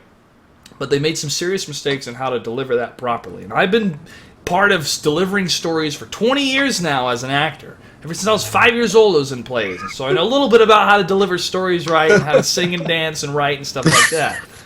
So, getting back on track to what Duckville's saying, Blizzard knows they're behind, and they know that Riot has kind of pushed the envelope a bit in terms of supporting an esport, even though Riot was reluctant to do so a year and a half ago. When I was working on the stream for League of Legends for MLG and talking with Matt Marcoux and others about the sense that Riot wants to take, they were apprehensive about getting into this space because they didn't want to change their business model. This is my opinion. They didn't want to change their business model of what they had and thinking about how to balance the game when they would have new characters and skins and stuff like that. But they went into it anyways. People loved it, and it's continued to grow because the base itself is huge. Blizzard doesn't want to sacrifice their image or their philosophy on how to make games, but they do have to make changes in order to make their product better for the esports scene and develop it further and to support the teams. Blizzard in Heart of the Swarm should have a way where I could pay for an MVP portrait that I could put on my character for like $4. Yep. Blizzard gets $2 and MVP gets $2. They should have on their map, in different areas of the map, sponsor roles or sponsor titles or sponsor graphics that can happen there. And that Starcaster thing that Total Biscuit was doing with the title sponsors or the sponsor of the players with the images, put it in there. That's what has to happen. I think Blizzard recognizes that as well, so hopefully they'll make those certain changes. But when it comes to staying true to their product of a game, of the game itself, you cannot remove that crown from Blizzard. They are on top of their game. Look, dude, Terran raped everybody when the game first came out, and now it's Zerg. Yes, there's still balance issues, but they're so on top of... Hold on. They're so on top. They are so on top of their game continually that Blizzard wants to make a great game, and then everything else works around it. Now all the leagues have worked around it. They have different partners in different leagues. Now the leagues say, and the esports people say, okay, Blizzard, this is what we need for your game now to make it an even better esports title. I think it's going to happen in 2013. I hope it does. My career is half based on that. So... but that's my rebuttal to Duckville. Would Duckville, you have anything more to say to that? I definitely don't disagree about in terms of the game itself. They haven't strayed away from the universe of StarCraft. That's never been a problem, and I think the only thing that anyone would say to that sort of side of it is perhaps that the storyline of Wings of Liberty was pretty predictable, pretty average. And I mean, it was way better than Diablo 3, though. Well, yeah, I mean, look, when a baby throws up on a script and then you use it as your script for Diablo 3, I'm pretty sure most things will be better. But, yeah, it's definitely the case, is that they've stayed true to the universe of itself. But purely when it comes to esports, I definitely think that they're quite far behind on that. And one thing you mentioned about an MVP portrait thing, I've been saying for quite a while now, particularly since Dota 2 somehow took up quite a lot of my money because somehow it evaporated when I bought random things in the Dota 2 store. I've said for a while, you put a store in for StarCraft 2, get a top hat that you can put on your zealots. I would pay like $5 for that. No questions asked. And I'm sure a lot of people would do the same. It's a simple model, and it's something that is very, you could... I'm sure there would be a lot of the haters that would say, oh, wow, Blizzard put a StarCraft 2 store in and you can buy hats. Well, that's not original. That's not cool. But it works. It'll work for the casuals. Making money is not original. Like, everybody tries something to make money, and you do it. Exactly. And I think, like, no joke, as I said, a top hat on your zealots, a sombrero on Hydralisk. Seriously, even if they're just completely random, stupid things like that, would be awesome. Someone else mentioned when I was streaming, and I was talking about this the other day, give what are they? The side blades on zealots. Give them multiple colors or something like that. Pay $2 and you can have rainbow colored side blades on your zealots. That would be fun. It'd be a little signature little thing that people could have, and they'd love to do that. I think if Blizzard want to actually... Like, there's been talk about the game being made free to play in the future. I don't know what's going on with that. I haven't really followed. Mike Morheim shut that down. Oh, okay, in that a was recent, okay. in a recent interview, I think at IPL, Right. he's like, no, it's yeah. Go ahead. Okay, so all right. Well, yeah, I was going to say Well, if they you are shoot going it to, down you until can, people stop buying the client. And then maybe yeah, you can go down that route, and I mean, in some countries, like a lot of people don't know this, but in some countries, you don't actually buy the whole game. You buy like a kind of like World of Warcraft, where you buy a month subscription to play StarCraft 2, just because of the way some of the dynamics of the economy in that particular country work. But you still can put a store in some cases, and I think it would really work, and it would be really cool. People would love that, instead of being like in Heart of the Swarm, where, oh cool, I'm level 20 Terran, I now get a Protoss decal. Firstly, how does that work? You get a Protoss decal for playing Terran? What? And then level 20, all right, that's max level. When I saw them add that in, I was like, you can't be serious. Level 20 is the max. This needs to go higher. And then decals and portraits. Okay, but there should be more. You know, let's put crazy dragonfly wings on my Hydralisk or something like that. I don't know. Anyway, yeah. So, yeah, I don't know. I agree with what you're saying, but from an esports perspective and a competitor and a marketing point of view, I think there is a long way to go with StarCraft. So we can all agree that Blizzard, we want to give you more money. Make it so. Give me a top hat on my Zealot. I'll pay. I'll pay. Okay. Leafy, did you have anything to add to that discussion? Or Wigan, before we move on? I know we ventured down a path that I feel a lot of people feel it, but they don't know how to say it. So. we could talk about this forever, right? We could. We don't have it forever because I get back to work. Yeah, the more free to play, random, premium, buy shit, whatever, throw it in. The more the better. Why not? Fuck it. Yeah. Let's go for And it. it doesn't hinder the integrity of the game or the gameplay. Plus, you can have an option in your options to be like turn off customization products or whatever, so you don't see it when you're playing the game. I think that would have to be in there if they threw in the customization products. Yeah. Okay. So, overall game title that was released in 2012, Wigan. The best game from 2012, like flat out. The best Shit. around. Oh. No one's gonna imagine that. That one. You know, honestly, it still probably has to be Mass Effect 3 for me. To Okay. be honest. All right. Like as I mean, you know me. I'm a competitive guy. I love the competitive games. I love multiplayer. Mass Effect is one of the only games that's held my attention for so long without it really having that competitive aspect. Like it was just a complete emotional roller coaster. It was amazing. So that's my best game of 2012. Okay. Let it be known.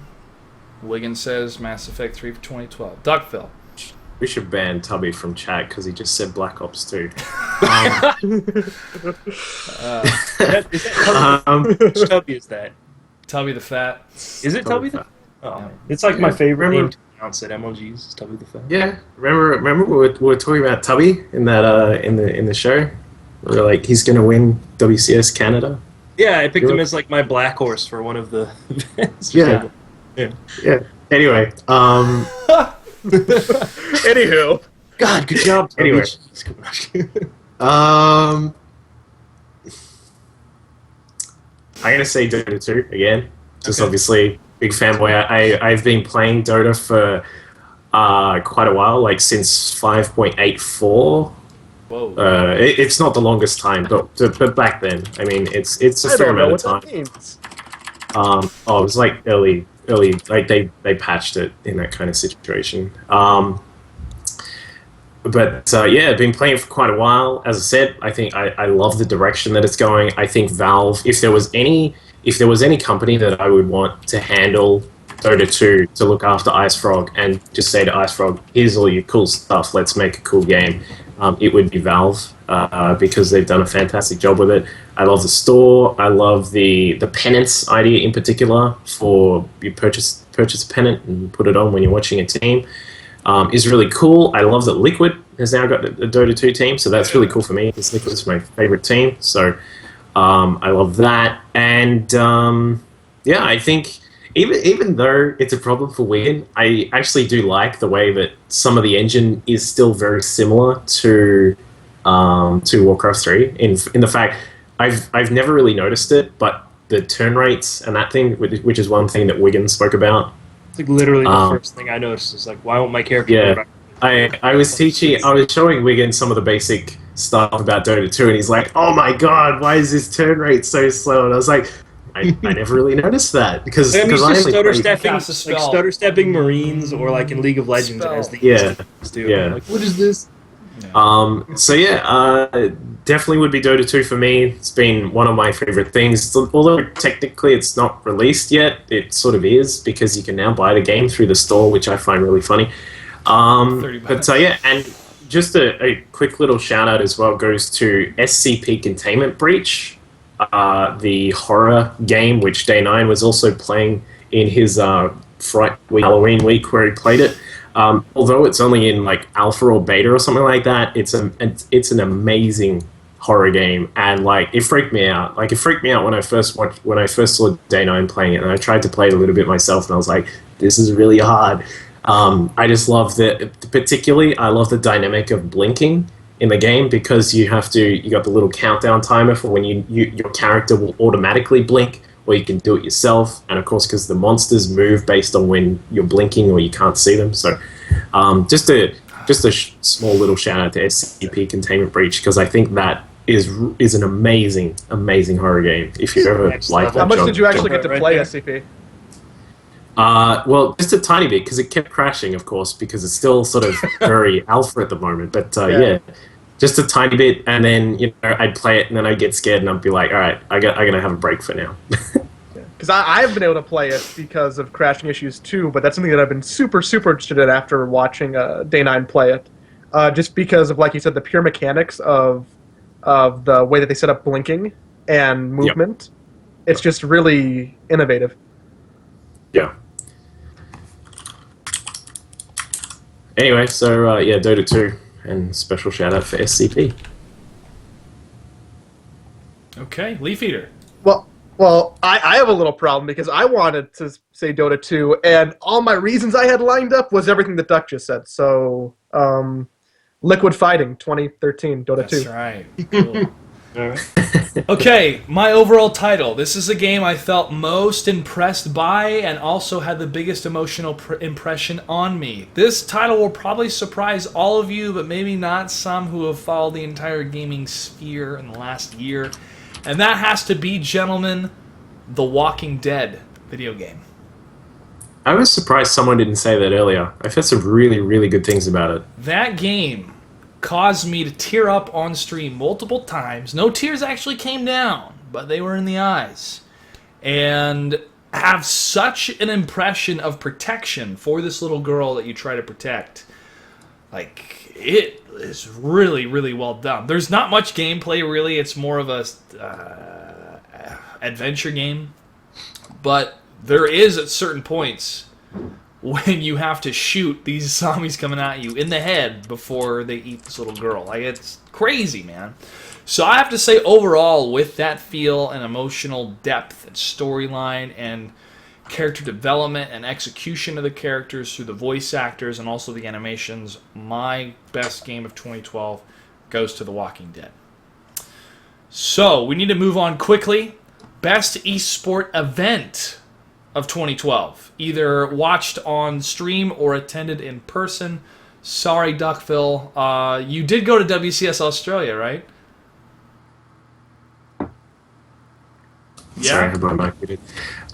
Yeah, I did go to WCS Australia. It's pretty cool to have that there. Am I going first here? Yeah, I'll have you go first. All right, we're going first. Yeah, WCS Australia was really cool.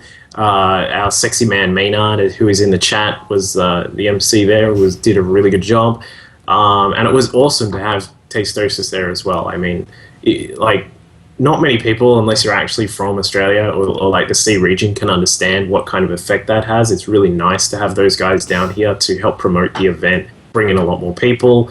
But yeah, that was really good, although not the top for me. The top for me was IPL 5. Amazing event. I thought it was probably one of the best of the year. Was the best of the year. There were some really brilliant games. It was really, really cool to see Liquid Sea beat Naniwa with some mech stuff, I was almost enthused Then he about that. retired. He was like, I beat Naniwa? Yeah. I'm That's it. retired. I'm done. Just like Bill but so, Murray in yeah. Space Jam. IPL 5 with an extremely close follow-up of NASL S4 because I was actually legit impressed. I've been consistently impressed by NASL through the improvements they've made since season 1 when everyone was hating on NASL and there are issues, there are teething issues that you're always going to have when you're starting up a league. But if you look back to that and then go all the way through from season 1 all the way across to season 4, it's just looking so much better now, and that was a really close second for me. All right. Only reason why I apologize for you, Duckville, is unfortunately we don't have as many tournaments available to you in Australia as North America. Yeah. America. We're free. All right. Democracy. We'll go with you. So my favorite event of the year wasn't just IPL 5, but specifically the GSL finals at IPL 5. It was I was up in the front row live there when they had all 4 players come out, stand in front of their booths, and the red spotlights and the white spotlights and the people going crazy, and just the way the games were great, the entrance was amazing, and like the way that Tastosis was interacting with the American fans, just the atmosphere in the room was awesome. Sweet. And the social aspect of IPL 5 was great, having it in Vegas and having so many people that you know there. Yeah. It's always great just to hang out with people that normally you only talk to on the interwebs. Yeah. Wigan? Well, I mean, the ones I get to attend are MLGs, so I would obviously pick Bastard. MLG. But I'm gonna cut those out and say not an MLG. So if it's not an MLG, and you already said IPL 5, so not IPL 5. The one that impressed me the most, just because year by year they improved so much, was NASL. But the one that I ended up following the most, and I kind of mentioned this earlier, was actually the International. Like that was one of the most exciting tournaments for me, because I like one of the few that I followed literally beginning to end. I felt like I learned like something new every game I played. The production was great.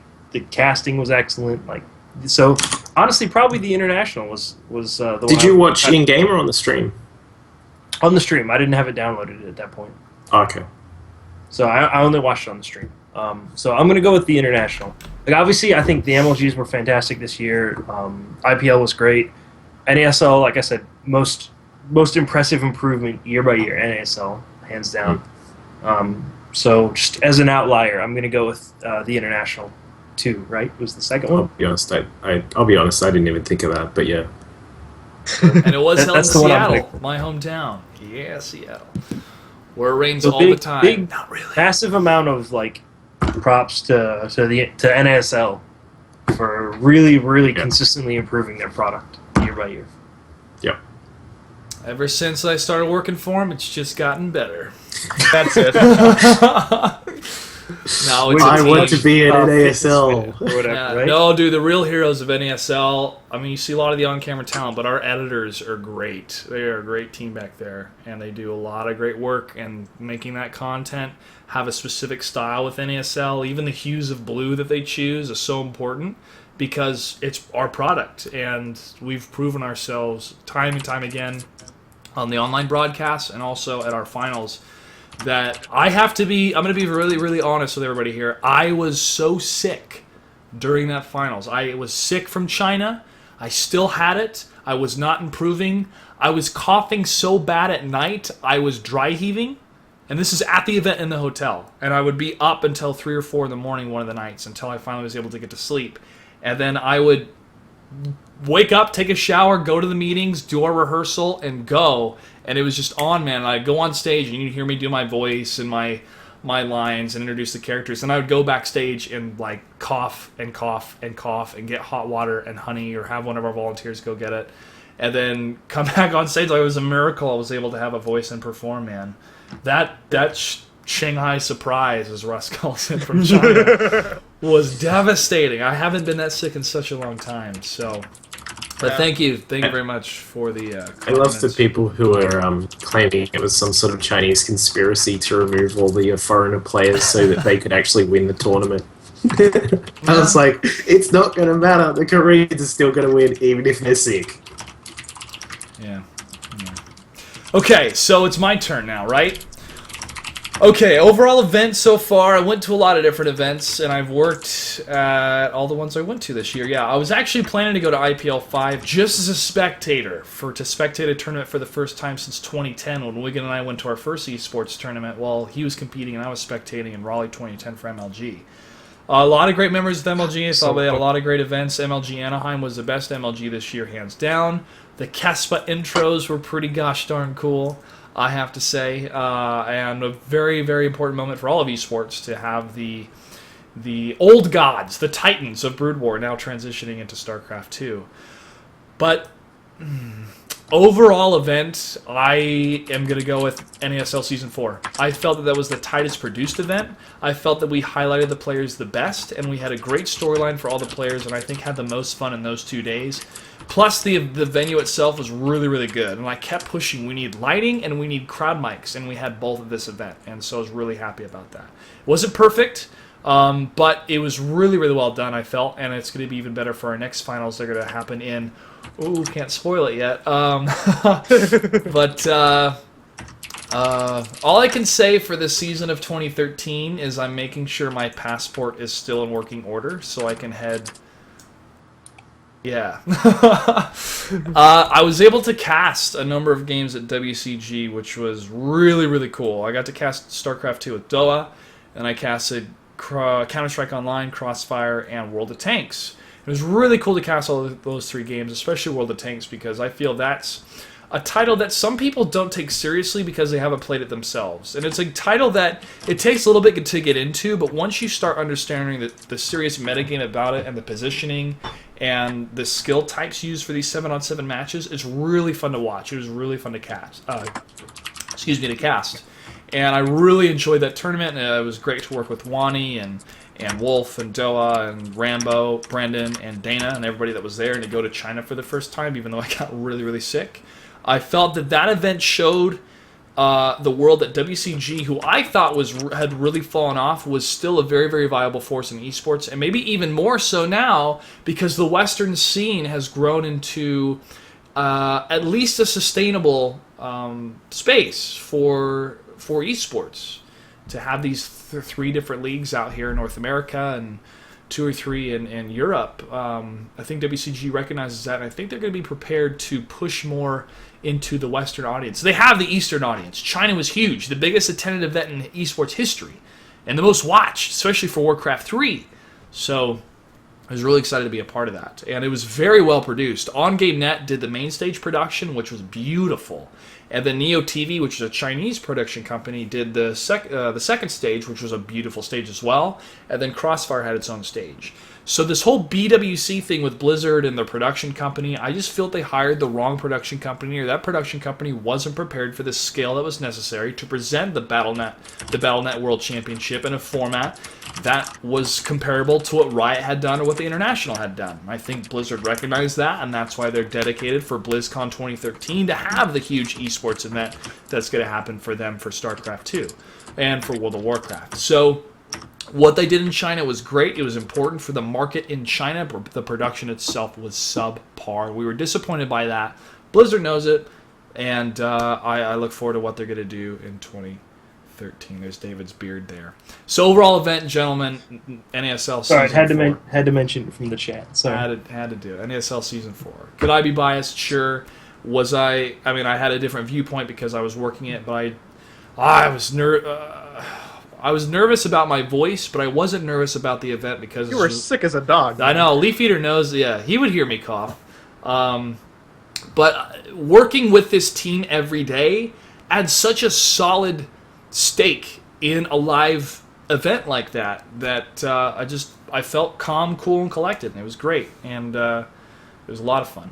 I really enjoyed it. So I look forward to what's going to happen in 2013, and hopefully we can fix this problem of oversaturation, which is what is going to kill esports. Too much esports will kill esports. Too much esports.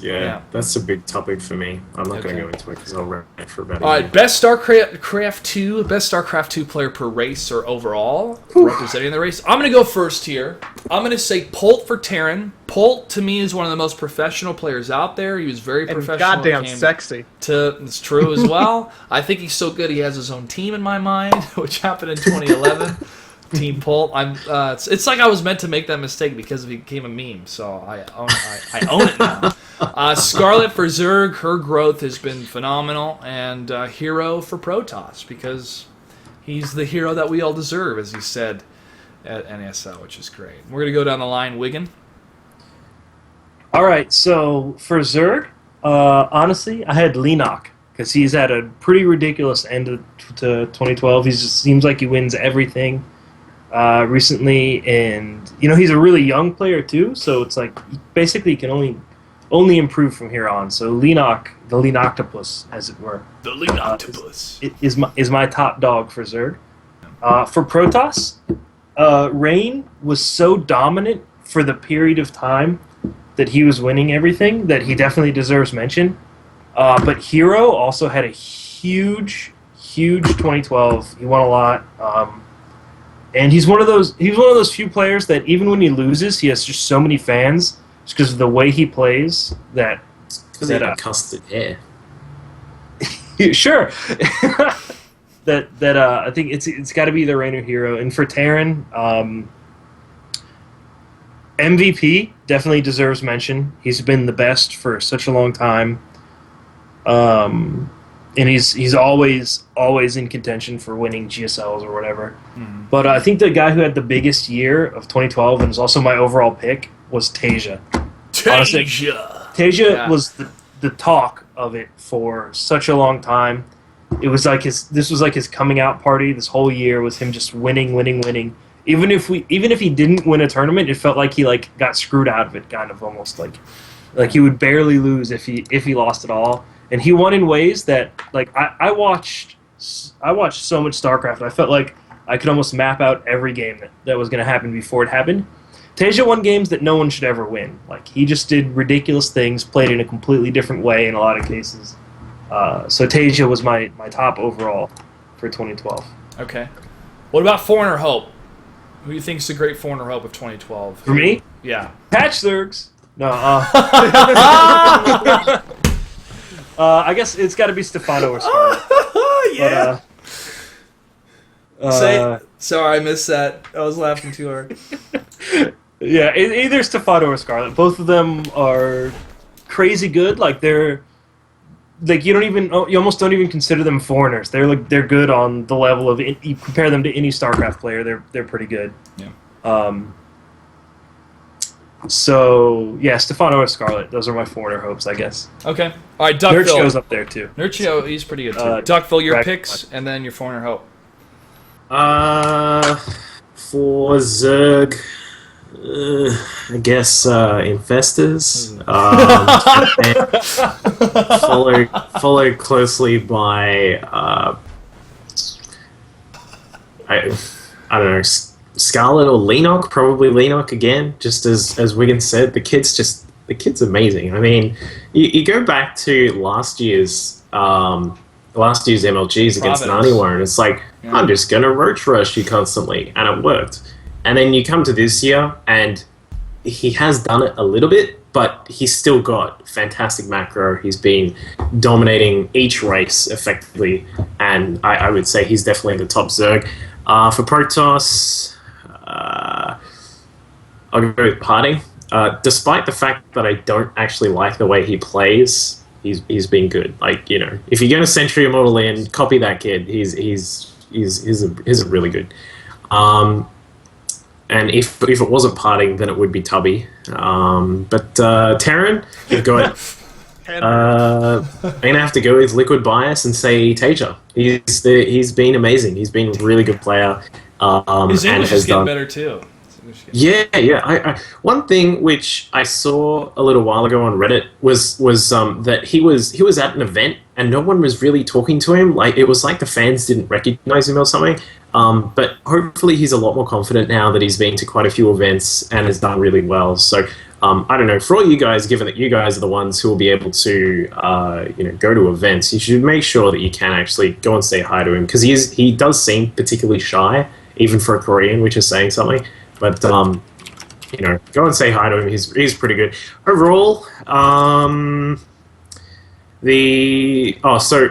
Overall, then it would be Party, just because he's had a really good year too.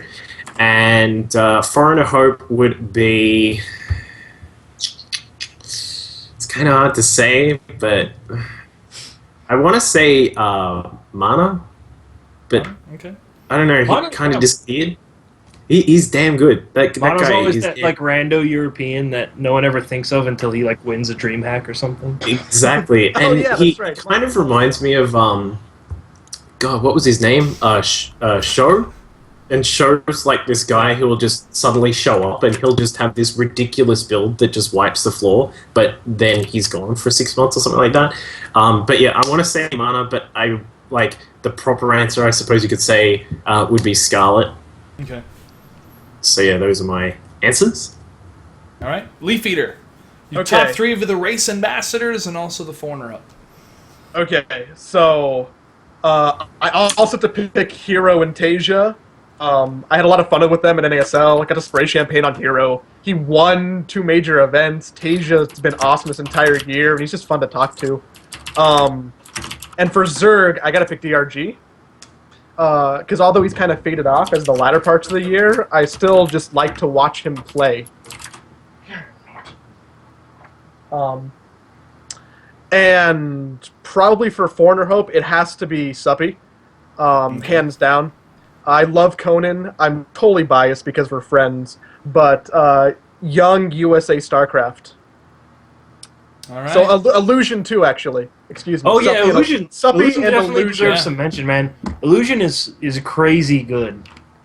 That kid is gonna be, if he sticks with it, that kid's gonna be amazing. He is pretty good. He's young too. He's like 17 now, isn't he? I Yeah, think he's still he's- 16. He was 16 when I met him. Okay. He's got the right mindset, and he's absolutely talented as hell. So that Illusion could definitely go some serious places.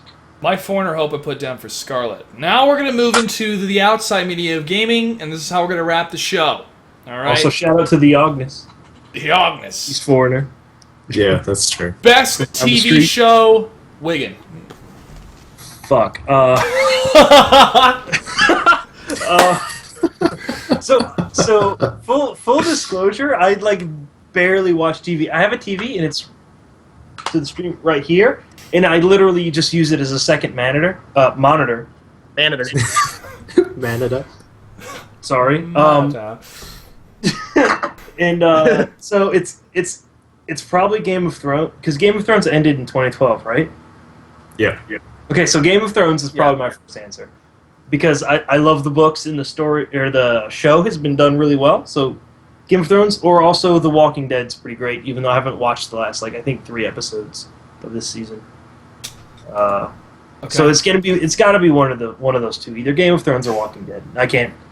If I had to pick one, Game of Thrones, but they're both basically the only TV shows I actually watch. So Yeah, I don't have TV. I just watch my internet. So, Yeah. for legally, I purchased them. Well, can't really do that for Of HBO course, because we all do. yeah, of course. You totally- HBO is dumb and behind. Duckville, LOL.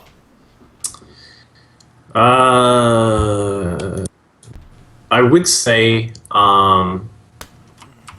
Walking Dead, but I have this thing with Walking Dead. You go for the first 5 minutes, you're like, all right, cool, that's what happened last week. Then you start going down, and it's like the next 20 minutes is kind of a story time, and then for 10 minutes it's zombies, and then you get another half hour where it's like, all right, it's story time and not too much happens. And the last 5 minutes, the last 2 minutes even, oh my god, happens. And I don't know, I kind of feel like that's a really weird part of the show.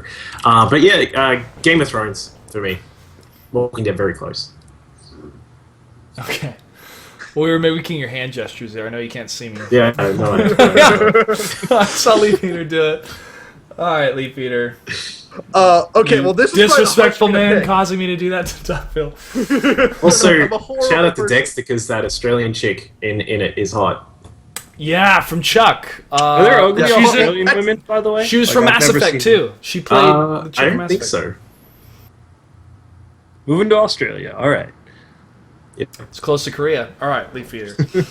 Okay, so Dexter and Homeland ended like less than 48 hours ago, and Homeland season 2 was amazing, and Dexter like revitalized my interest in Dexter this season because it was actually good again.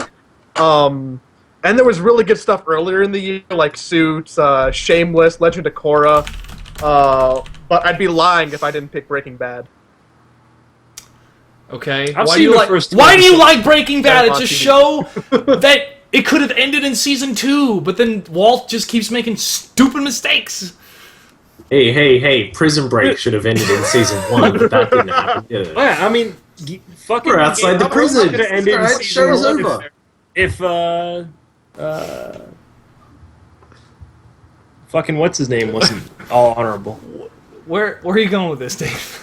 Oh, I'm just saying, like, tons of good shows could have ended early if they made good decisions, but bad decisions is part of what makes a good show. Yeah, but not by the main character over and over again. Ned Stark, that's the name I was looking Oh. for. Ned Stark was a little bit smarter. Game of Thrones would have never happened. So True. He was a little bit naive. Just being naive doesn't make you. You don't make the same look, mistakes. he's that an Walt- old man in a world where people die young. All right, he should know that. All right. And it I also the shout out reason- to Sons of Anarchy. Just throwing that out there. Okay, I bring this up, Leaf Eater, because I got to season 4 of Breaking Bad and I wasn't enjoying it. I just was like, why do people like this show? Why do you like this show?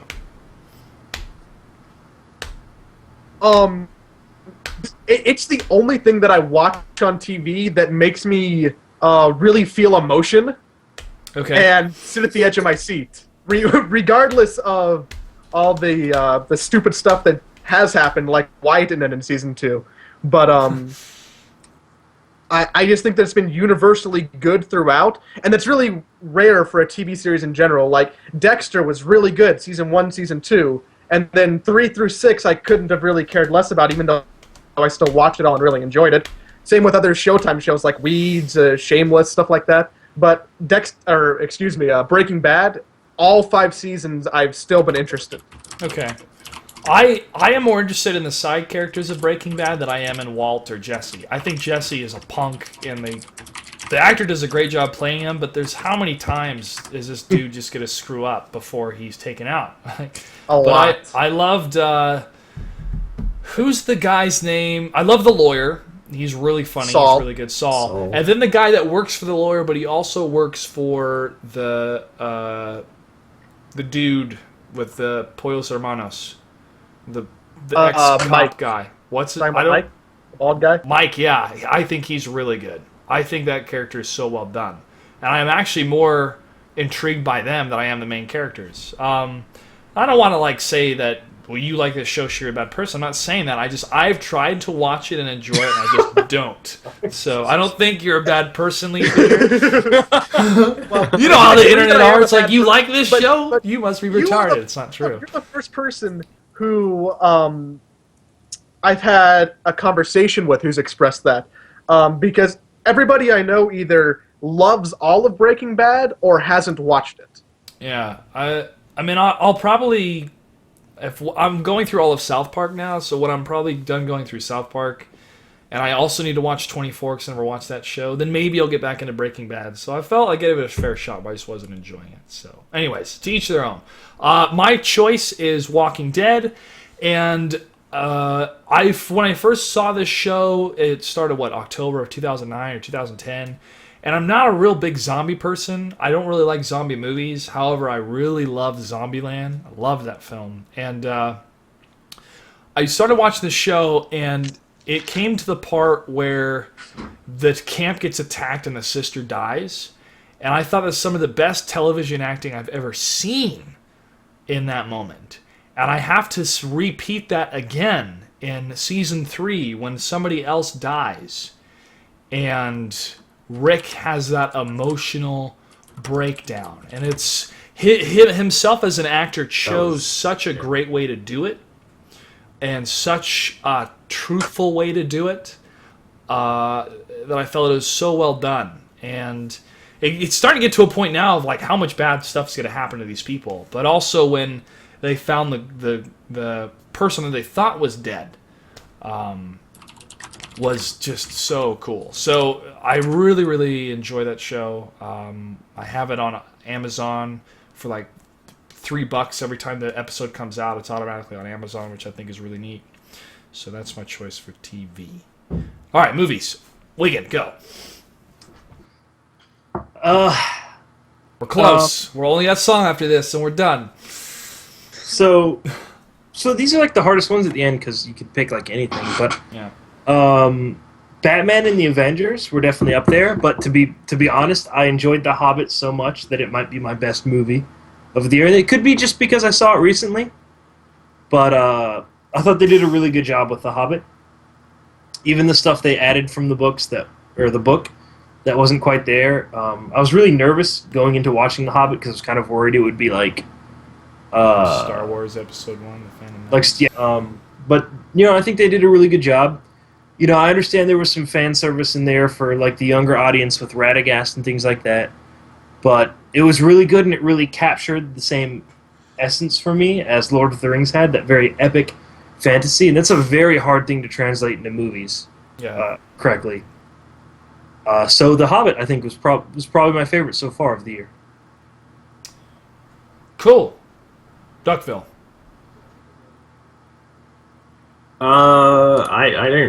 I'm not a big movie person, so I don't watch them too often. I'm just trying to have a look through a list sort of that Top sparks me. movies 2012. Yeah, pretty much. I don't know, like even out of the Rotten Tomatoes top 100, like probably the only one that I kind of really got to see was Dark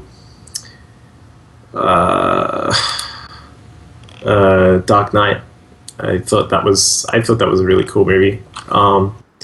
There are some aspects of the Dark Knight that I don't like some of that when they try and make a scene really grand with the background music and that kind of thing. But I don't know. Sometimes to me it feels like it doesn't work properly. But yeah, other than that, probably Dark Knight Rises. I thought that was really cool, and yeah, I can't really think of any others. So we'll just go with that. And you could have just said that and not like clarified that at all. And just be like, yeah, I totally like Batman. Most people would have been pretty happy. Like it's a good Really, I know. You don't have to explain why you chose Batman. All right, Leaf Eater. Okay, so I'm gonna cheat a little and say that my favorite movie of the year is Django Unchained, which hasn't actually come out yet, and I haven't seen it yet. But I love Tarantino, so I'm really excited to see it, and it's gonna be awesome. Like I think I'm wearing a Kill Bill shirt. Like nice. Kill Bill 1. I'm and into 2 are that. great. That's definitely the next movie I'm looking forward to is Django or whatever. Django. D silent, So- just Django. Just Django and Chandy. Django. I'm looking Django forward to the Unchained. terrible remake of Old Boy that's being done by Spike Lee. I reckon that's I'm going not to be at all. probably one I'm of the not. worst things ever. I watched Old Boy's one of those movies like I watched once and it was good, but I'll never watch it again probably. I love it. It's a great movie. That and The Chaser, the two best Korean movies I've ever watched. I haven't seen The Chase. You said The Chaser. The Chaser. Okay, I haven't seen Yeah. it. I'll check it out. Is The it on Korean Netflix? movies? Yep. Okay. There are a couple of others that I would put in like a top 5 list, but those would be the top 2. Okay. Cool. Tubby's saying Battle Royale. That's a pretty good movie actually. Yeah. Battle I Royale. enjoyed that. What Hunger Games is based off of. Pretty much, yeah. Okay, so my turn, right? Leaf Eater, right? Or no? He said Django. He said Django. Never mind. Yeah. Yeah. So I picked a my movie that turn. wasn't my out turn. yet. So Yeah. My favorite movie of 2012 so far is kind of tough because I really enjoyed Skyfall because of the cinematography. I thought it was beautifully shot and a couple scenes were very, very well done. Hobbit was really good. I didn't like all the tight camera shots in The Hobbit, though. It got kind of jarring, especially in the big 3D IMAX theater. It's like, Peter, why are you keep using tighter shots? Use wider shots. And that's what Skyfall did very well, is they used more wide shots, especially in some of the fight scenes. So overall, though, I'm going to choose Argo as my favorite film of 2012. Any of you guys see this film? No. Yeah, and Bryan Cranston was awesome, just like he is in Breaking Bad. Yeah, he was awesome. I actually met one of the actors, the one that had the mustache that was working with Bryan Cranston when I went and had lunch with Robert Clotworthy. He walked by. He's also the guy that was in Newsroom, which I felt was a pretty solid series, but some of the characters were dumb. But he walked by me and I said, "Hey man, great job in Argo." And he said, "Thanks." And he touched me on the shoulder. I went, "Cool." Then I went and sat down and talked to the man behind Jim Raynor for a good hour and a half. It was really cool stuff. But I really like that movie. I really invite everyone to watch it. It's not a huge action-packed movie, but I felt Ben Affleck did a really good job telling this real story of what really happened with these individuals in Iran back in the day. It was very well done. Oh, that's the one with the fake movie crew. Yeah. Okay. John Goodman's in it. Alan Arkman's in it. It's just really, really cool. It's a really cool movie, and it really happened. It was top secret too until they finally released it. Okay, cool. All right, last topic is best song of 2012. Wigan. This is like a bullshit topic because how do you even pick a best song? I agree. Like I could pick some random like dubstep song or like of course everyone's gonna say Gangnam Style or something. So Yeah, I just and then you can type it in chat, and if people haven't heard of it, they're like, "Dude, I've never heard of this." all right. song. So here's This is so how many? awesome." 1, 2, 3. Okay, I picked 4 random songs that I enjoyed listening to on the radio. Some Nights by Fun, All right. Damn it. good. Too Close by Alex Clare.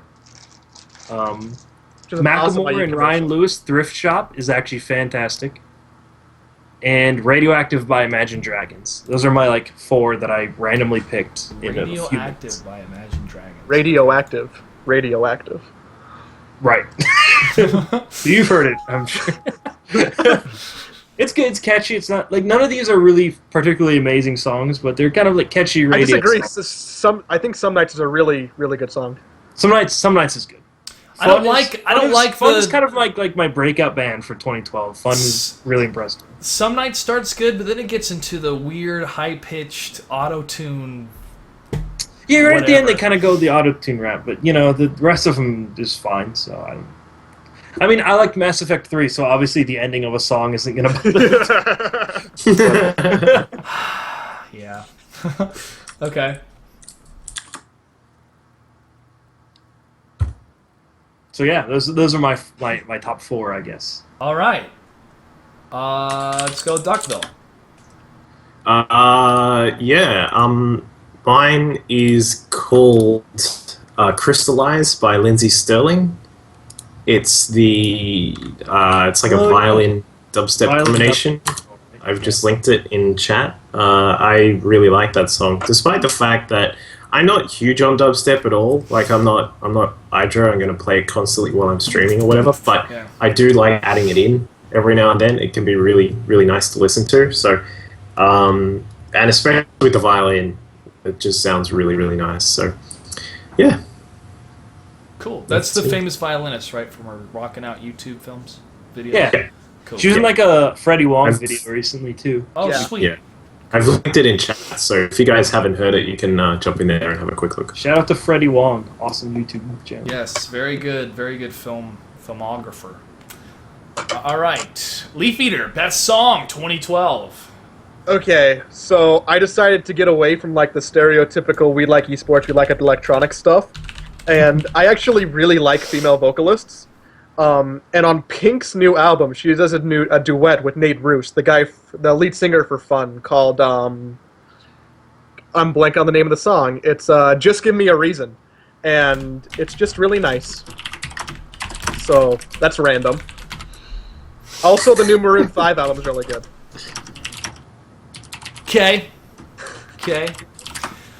Is it my turn? It's your turn. Go. All right. Round this out. Even though we all love Gangnam Style, till it got overplayed, which was my original choice, I'm gonna have to go with Moves Like Jagger. Yeah, it was a good song. Because every time it comes on, I want to listen to it. I just want to, I'll jam to it. It's a really, really cool song. Other songs of notable mention that came out this year. It's hard to pick of ones that came out this year. Did Bubble Pop? Everything we've said is actually. I don't think so. Everything we've said is like been really recent for the most part. Yeah. I'm looking at my chill playlist on Spotify. Wait, so like music's one of those things where it's hard It's to like go incredibly back and think, subjective. okay, you know, Yeah. 9 months ago, what was really good? It's like, I have no fucking idea. Yeah, I don't even listen to the radio really anymore. Yeah, I mean, I like the song that I knew that had come out was Gangnam Style and Call Me Maybe. Like those two songs I knew came out because they were all over the place. I just thought I'd throw it in there because as we stream, well, I mean, we gotta be careful when we stream because of the DMCA of America, which is BS. When we play games and we have playlists, and there's just a playlist that I have of songs I really enjoy, and I think that's just Gangnam Style. I don't think it's in that playlist because I've heard it so much, but that's a song that, I mean, Psy is never going to be forgotten now because of that. Which is cool.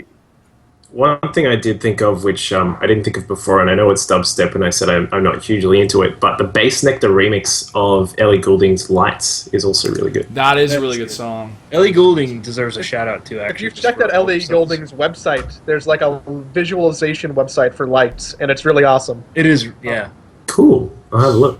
it is really. Yeah, All not in right. check. Her new album, I think, came out too. It's really good, actually. Oh, I saw her open for Katy Perry once when no one knew her, and she was really good. And so I'm happy to see her still be really good and successful. There's three things I like about Katy Perry. One is her voice. 2 and 3 What is it, Clutch? is her chest. Yep, she could be a great League of Legends character. All right, we're getting into shout-out time now. That's a callback. So, Wigan, we've had a great year. I've moved away, live on the other side of the world now. Well, the other side of the country, man. Well, to an American, that's the world. So. That's right. That's right. We are the global empire now, which is so sad. So sad. But final shout-outs for the year, man, for shifting gears and for yourself. What can we look forward for you for 2013? To me, getting a real job. No. To hopefully doing more with MLG or whatever esports organization I can work with, because I love doing this stuff. To you, my friend, all the way over in California. Miss you back here, man. Too bad we couldn't see The Hobbit together, because I feel like that would have been a pretty good time. Shout out to Galen Andrus / MLG Omerta.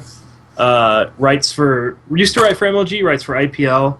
Great writer out there. If any esports organization is looking for a writer, he's the top dog. And shout out to the Redskins for potentially making the playoffs in 2 weeks for the first time in God knows how long. As an Eagles fan, looking at that division is really weird.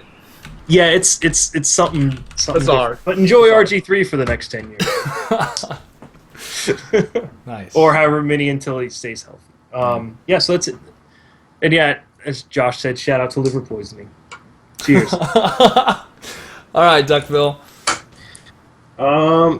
As I poke myself in the eye. And Trumpet M Cool. Shout out to Trumpet M Cool. Trumpet. Yeah, that's pretty cool. All right. And Angela. And everybody in the oh, yeah. Yeah, especially And not letting Tuck. Duckville talk. Cubby Best Performer 2012. No, it's been good coming on the show. I've been on a couple times now. Thank you for that, Mr. Clutch. Why have I got I don't know why I've got a Swiss Army knife. So of course, you can follow me and all that cool stuff. I do have something really cool coming up it's meant to be next month. I'm sort of just waiting on a contract, and it's revolving around someone pretty big and also a league that was pretty big this year. Well, not pretty, not huge, massive, but reasonably cool league, and it is going to be involving Heart of the Swarm. So I'm just sort of waiting on something to finish up with that, and then I can properly announce it. And I don't know. I think that's about it. I am going to be running, if you're in the C region, I am going to be doing a Heart of the Swarm, just like a fortnightly tournament, so that could be fun. And all the usual stuff. YouTube, Twitter, Facebook as well, and my stream, of course, twitch.tv/DuckPhil. I'm doing a lot of Heart of the Swarm streaming and PlanetSide 2 and Dota 2, so you can find me there. Sweet. And I'll be playing more Dota 2 with you, and maybe some 2v2s and HOTS, or 1v1s, so you can continue to rate me. Let me know when you guys play, man. I'll come noob it up. Yeah, I dude. got the Templar Assassin on lock. Nice. God. Man. Dude, I played Sniper last night because I was playing with people that were drunk and they did random pick instead of all pick. Oh, so like me, basically. Yeah, and Oh, so God. I was like, I don't know what to pick, so I'll pick Sniper. Easiest character NA, man. We got destroyed, but I was getting kills on lockdown. If there's any character anybody should play to first play Dota, it's Sniper. Just point That and is All right, click. I got true. remaining sniper. Let's Point do and this. click. Point and click. All right, Duckville. Appreciate you having on the show, man. Look forward to seeing more of your casting and stuff in the future. Leaf Eater, time is yours. All right. First off, thank you, Clutch, for having me on. I've had a lot of fun.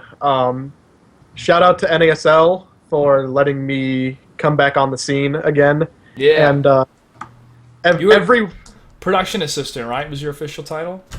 yeah, I think so. Okay. I was in the credits under production, so I can put that on a resume now. Yeah. A resume which I'm submitting for Twitch for the new content manager position. If anybody wants to give me recommendations. I'll recommend you. All right. But yeah, my I think my Twitter's down here at Leaf Eater. I feel like Lady Gaga because like more than 3 people follow me. And yeah, Martinelli's Sparkling Cider is wonderful. And everybody who I got to meet this year, because I got to go to more events than normal. So thanks for saying hi, and I hope to see more of you in the future. All right. Well, thanks for coming on, man. I appreciate you jumping on right when you came back from China for our BWC recap episode. I thought that was really cool of you. So the time is mine, 2012. We've kept esports alive despite our best efforts. So it's been quite a ride so far for me. Looking back on the entire year, starting out strong with MLG at least trying to. I had to miss the first event, the first arena, because I was involved with Death of a Salesman for our internship in the acting world. And to me, one of my crowning kind of achievements in productions in terms of acting, this was the closest thing I've been to Broadway with regional theater. So it was a very, very big deal. I had to do it to graduate, but also I received a lot of compliments from a lot of the actors that were there. It meant a lot to me. And having to figure out what I was going to do with the rest of my life, New York was definitely a serious option I was considering. But talking with Tumba, who's my agent with EMG, and also what NASL could offer, I decided that I would like to pursue my career in esports and also do acting at the same time, but work on the film aspect of acting and commercials and whatnot. So Southern California felt like the best fit. To me, internally, mentally, spiritually, it felt like the best place to go. And so I made that decision and just left. Like I told Wigan, hey, I'm leaving Thursday, see ya. He's like, oh, okay. But I made the trip across, visited my Native American roots in Oklahoma, visited the Tribe Center for the Chickasaw there, had a very, very good time there, and learned more about the history of my ancestors, which was really neat. And then made the trip to California, and it's been not the easiest of transitions because, you know, working with the esports dollars is not a whole lot of money, and getting established out here is expensive. But those esports dollars, it's definitely been worth it. And even though still probably being an uphill battle of making a name and establishing yourself in this new growing world of esports, I'm surrounded by a lot of pioneers that work very hard and want to be successful, and they want to see me be successful, and I want to see them be successful as well.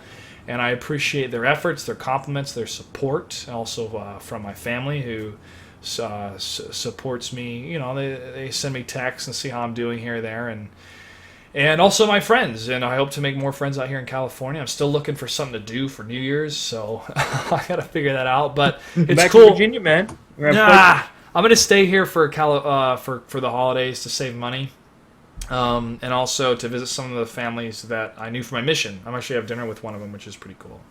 So, but I don't know, man. I gotta. You gotta come out here to California. We could do that.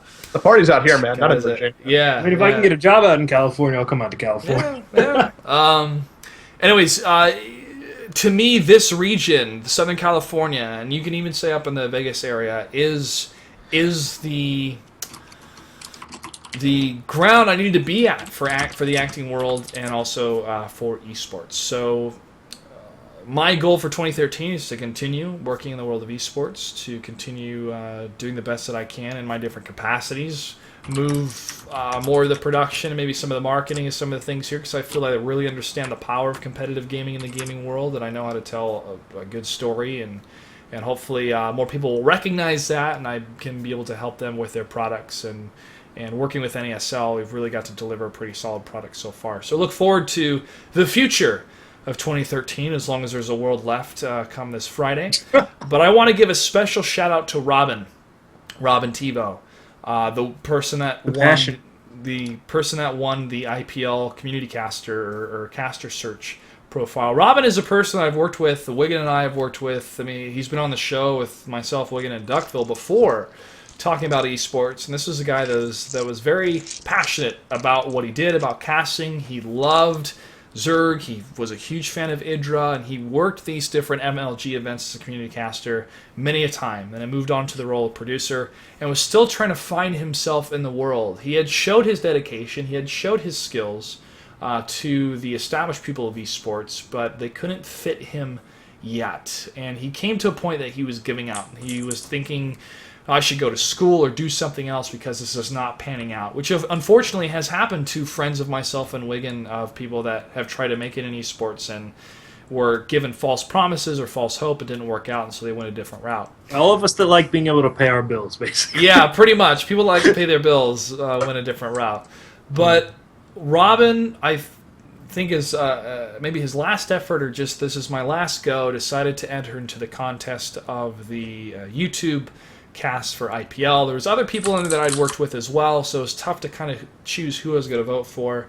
But when it came down to somebody that I trusted with the dedication necessary, the knowledge necessary, but also the good-heartedness necessary to be able to continue to work in an environment that's so volatile and so difficult, I decided to choose Robin. And I'm so glad that he won. And I look forward to watching his career grow with IPL, and I want to send him a huge congratulations from all of us here at Shifting Gears. That's it, everybody. Thanks for watching. We'll be back in 2013. Good night and good game.